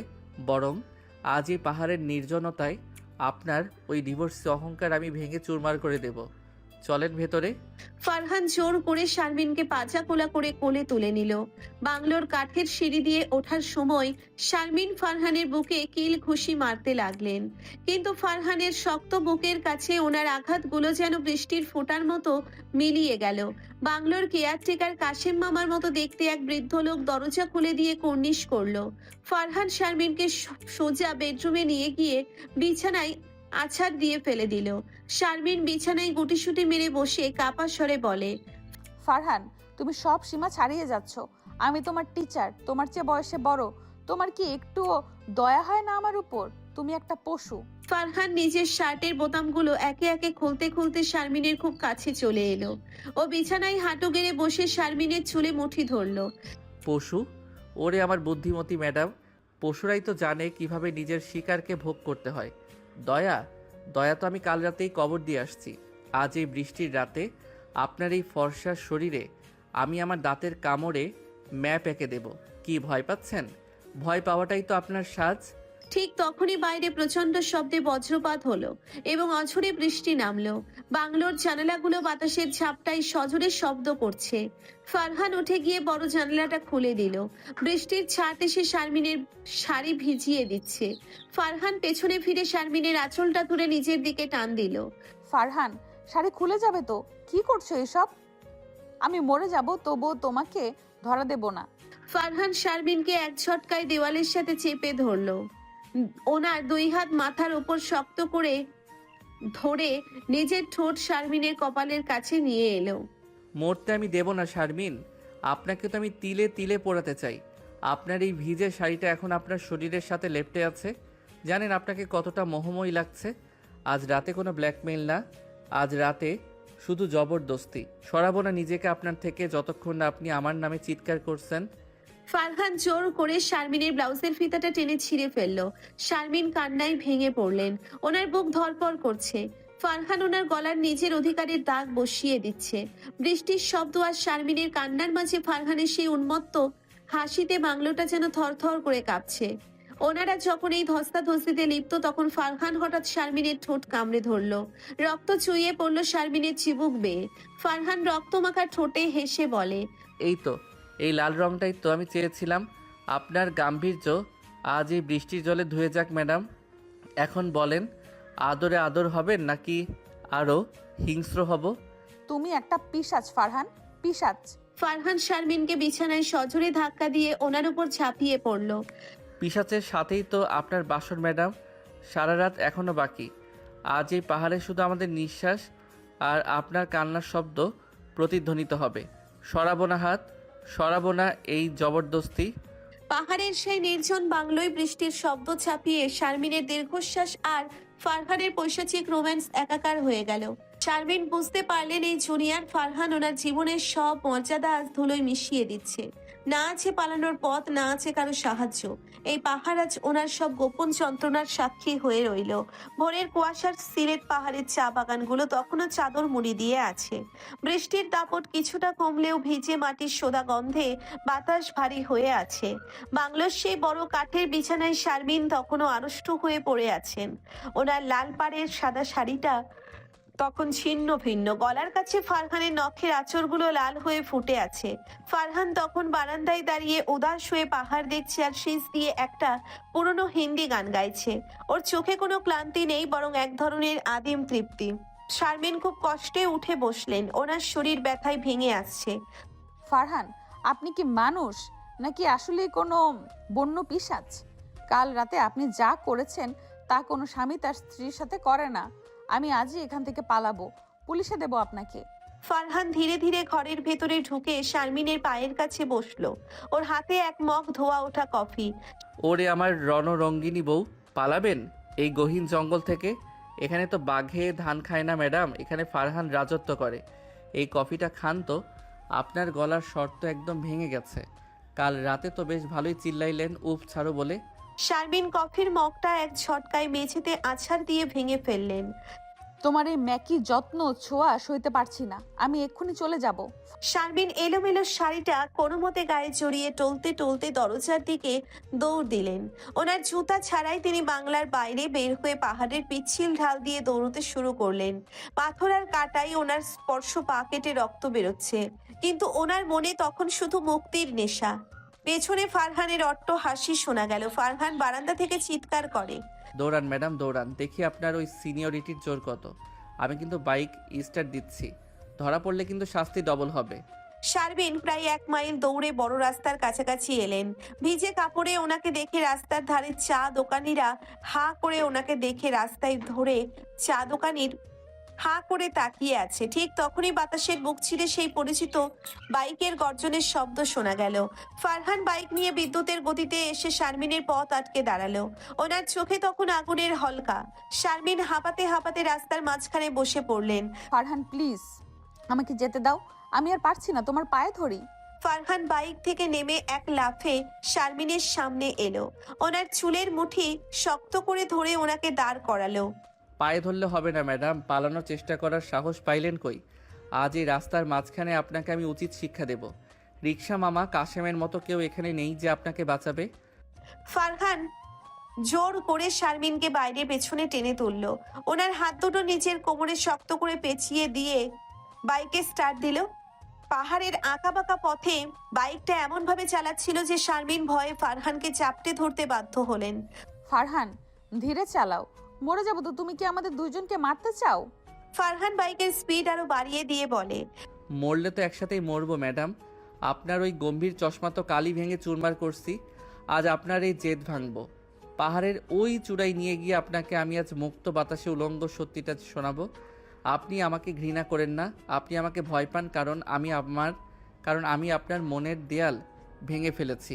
পাহাড়ের একদম নির্জন গিরিখাতের মাথায় বাইকটা থামালো ফারহান। শারমিন থরথর করে কাঁপছেন। ফারহান ওনাকে বাইক থেকে নামিয়ে এক ধাক্কায় খাদের কিনারায় নিয়ে গেল। নিচে কয়েক হাজার ফুট গভীর খাদ। ফারহান কি করছো এসব? আমি পড়ে যাব। ফারহান শারমিনকে এক হাত দিয়ে জড়িয়ে ধরে খাদের দিকে ঝুলিয়ে দিল। ওনার অন্য হাত শারমিনের কপালে থাকা সেই লেপ্টে যাওয়া টিপটা মুছে দিল। বলেন, আমাকে ভালোবাসেন নাকি ধাক্কা দেব? যতক্ষণ আপনি স্বীকার করছেন যে এই জুনিয়র ফারহানি আপনার জীবনের একমাত্র সত্যি, ততক্ষণ তুলব না। শারমিন ভয়ে চোখ বন্ধ করে ফারহানের শার্ট খামচে ধরলেন।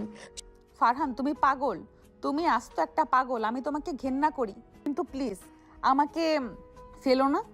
ফারহান শারমিনকে নিজের বুকের সাথে সজোরে মিশিয়ে নিয়ে ওনার ঠোঁটে এক হিংস্র কামড় দিল। ঘৃণাটাই থাক ম্যাডাম, আপনার এই ঘৃণাটাই আমাকে বাঁচিয়ে রাখে। এখন চলেন বাংলোতে, আপনার ওই ভিজে শাড়িটা বদলাতে হবে। এবার আমি নিজ হাতে আপনাকে সাজাবো একদম গ্রাম্য বধূর মতো। কি যাবেন তো? শারমিন নিস্তেজ হয়ে ফারহানের কাঁধে মাথা রাখলেন। ওনার সব শক্তি যেন শেষ হয়ে গেছে। পাহাড়ের চূড়ায় দাঁড়িয়ে ফারহান বিজয়ী বীরের মতো হাসল। রিক্সা থেকে শুরু হওয়া এই জবরদস্তির যুদ্ধ এখন পাহাড়ের নির্জনতায় এক ভয়াবহ রূপ নিয়েছে। শারমিন বুঝতে পারলেন এই জুনিয়র ফারহানের থেকে পালানোর কোনো পথ এই পৃথিবীতে অন্তত ওনার জন্য নেই।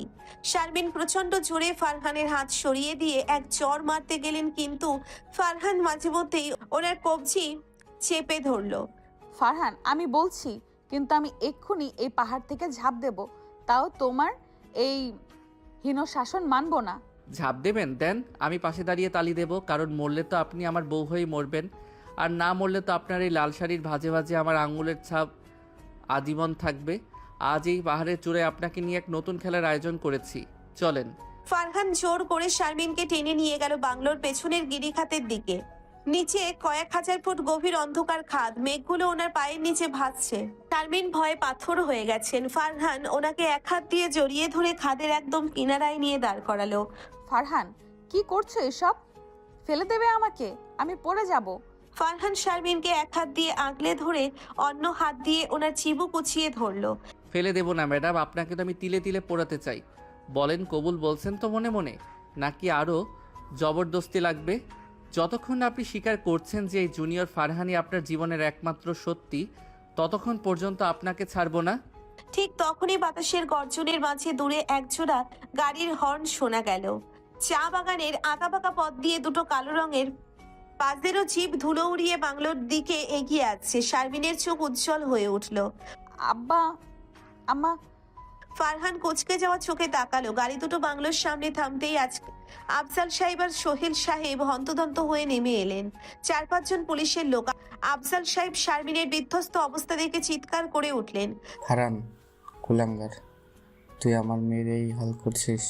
পুলিশ, ওকে অ্যারেস্ট করো। ও আমার মেয়েকে কিডন্যাপ করে এখানে এনেছে। সোহেল সাহেব ফারহানের দিকে এগিয়ে গিয়ে বলল, ফারহান, তুই আমাদের সম্মান ধুলো মিশিয়ে দিলি। আমরা তোকে শাসন করতে চেয়েছি, কিন্তু তুই তো আস্ত একটা পিছাস হয়ে গেছিস। ছাড় ওকে। ফারহান একদম নির্বিকার মুখে শারমিনের কোমরে হাত দিয়ে ওনাকে আরো শক্ত করে ধরলো। ছাড়বো? ওরে বাবা, আব্বা তোমরা তো দেখি বেশ আয়োজন করে আসছো। পুলিশ, ডায়েরি সব ফালতু। শারমিন এখন আমার বিবাহিত স্ত্রী। কাল রাতে ও আমার সোহাগে ধন্য হয়েছে। কি ম্যাডাম, আপনার আব্বাকে সত্যিটা বলবেন তো, নাকি ওই অগোছালো ভিডিওটা আমি এখনই কনস্টেবলদের ফোনে সেন্ড করে দেব? আব্বা, ও মিথ্যা বলছে না, ও আমাকে ব্ল্যাকমেল করছে। আব্বা, আমাকে বাঁচান। ফারহান সাহেব, আপনি আইন নিজের হাতে তুলে নিচ্ছেন। ম্যাডামকে ছাড়ুন, নইলে আমরা গুলি চালাতে বাধ্য হব। ফারহান পকেট থেকে একটা লাইটার বের করে ওনার নিজের শার্টে আগুন ধরিয়ে দেওয়ার ভঙ্গি করলো। গুলি করবেন? করেন। মরলে তো আমরা একসাথেই মরবো। এই পাহাড়ে আমাদের গ্রামের কবর হবে। আব্বা, তোমরা যাও এখান থেকে। শারমিন আমার, আর ও আমার সাথেই থাকবে। ওকে আমাকে ভালোবাসতেই হবে। আফজাল সাহেব ডুকরে কেঁদে উঠলেন। পুলিশ অফিসাররা কিং কর্তব্য বিমূঢ় হয়ে দাঁড়িয়ে আছেন। ফারহান হঠাৎ শারমিনকে পাজাকোলা করে কোলে তুলে নিয়ে বাংলোর ভেতরে ঢুকে দরজা লক করে দিল। বাইরে থেকে আফজাল সাহেব আর পুলিশটা দরজায় ধাক্কা দিচ্ছে। ভেতরে ফারহান শারমিনকে বিছানায় ছুঁড়ে ফেলে দেয়। উফ, ছাড়ো, কি করছো এসব? বাইরে পুলিশ আছে। ফারহান, তুমি ধরা পড়বেই। বন্ধ করো তোমার এই পাগলামি। শারমিন ব্যথায় চিৎকার করে উঠলেন। জেল হবে? হোক, জেলের শিকলও আমাকে আপনার থেকে দূরে রাখতে পারবে না। বরং আজ এই অবরুদ্ধ ঘরে আমাদের দ্বিতীয় বাসর হবে। বাইরে পুলিশ থাকুক, আব্বা থাকুক, ভিতরে শুধু আমি আর আপনি। আজ আপনার ওই সাদা শাড়ি আমি লাল রঙে রাঙিয়ে দিব। ফারহান জোর করে শারমিনের ওপর ঝাঁপিয়ে পড়লো। বাইরের দরজার শব্দ, আফজাল সাহেবের আর্তনাদ আর পুলিশের হুইসেল সবই যেন একাকার হয়ে গেল শারমিনের যন্ত্রণার সাথে। ফারহানের সেই উন্মত্ত রোম্যান্স আর জোরপূর্বক অধিকারের লড়াই এখন চরমে পৌঁছিয়েছে। সিলেটের সেই নির্জন পাহাড়ের ওপর দাঁড়িয়ে থাকা পুরনো বাংলোটা আজ এক মরণ খেলায় মেতেছে। বাইরের আকাশটা কালো মেঘে ঢাকা, যেন এখনই কোনো প্রলয় নেমে আসবে। বাংলোর ভারী জিনিসগুলো কাঠের দরজায় পুলিশের বুট আর কুড়ালের আঘাত অনবরত শব্দ হচ্ছে। কিন্তু ভেতরে সেই বন্ধ ঘরের নিস্তব্ধতায় শারমিন আজ মূর্তির মতো দাঁড়িয়ে আছেন। ওনার লাল শাড়িটা ছিঁড়ে গেছে, ওনার ফর্সা কাঁধে ফারহানের কামড়ের দাগগুলো রক্তিম হয়ে ফুটে আছে। ফারহান যেন ভালোবাসা পাবার লোভে পাগল হয়ে গেছে। ফারহান দরজার দিকে এক পলক তাকিয়ে শারমিনের খুব কাছে চলে এলো। ওনার চোখে আজ সেই পৈশাচিক জেদ নেই, বরং এক অদ্ভুত শান্ত ভাব। ও পকেট থেকে একটা ছোট্ট ধারালো ছুরি বের করলো। ম্যাডাম, পুলিশ তো চলে আসছে। আপনার ওই ডিভোর্সি জীবনের মুক্তি দিতে হয়তো তারা দরজা ভাঙবে, কিন্তু আমি নিজেকে আপনার থেকে আলাদা করব না যতক্ষণ না এই গল্পটা পূর্ণ হচ্ছে। কি ভয় পাচ্ছেন, নাকি শেষবারের মতো ওই উফ ছাড়ো ডাকটা শুনবো? তুমি কি সত্যিই আমাকে মেরে ফেলবে? সরাও তোমার এই ছুরি। তুমি কি পাগল হয়ে গেছো? পুলিশ তোমাকে গুলি করবে, আর আমি তোমাকে ঘৃণা করি। ফারহান হঠাৎ শারমিনের পায়ের কাছে হাঁটু গেড়ে বসে পড়লো। ওনার হাত দুটো নিজের বুকে চেপে ধরলো। ঘৃণা? ওটাই তো আমার একমাত্র সম্বল ছিল শারমিন। আমি জানি আপনি আমাকে অভিশাপ দিচ্ছেন, কিন্তু আপনি কি জানেন আপনার ওই ডিভোর্সের পর যখন আপনি ডিপ্রেশনে বিষ খেয়েছিলেন, তখন এই বাচ্চা ছেলেটাই আপনাকে হাসপাতালে নিয়ে গিয়েছিল।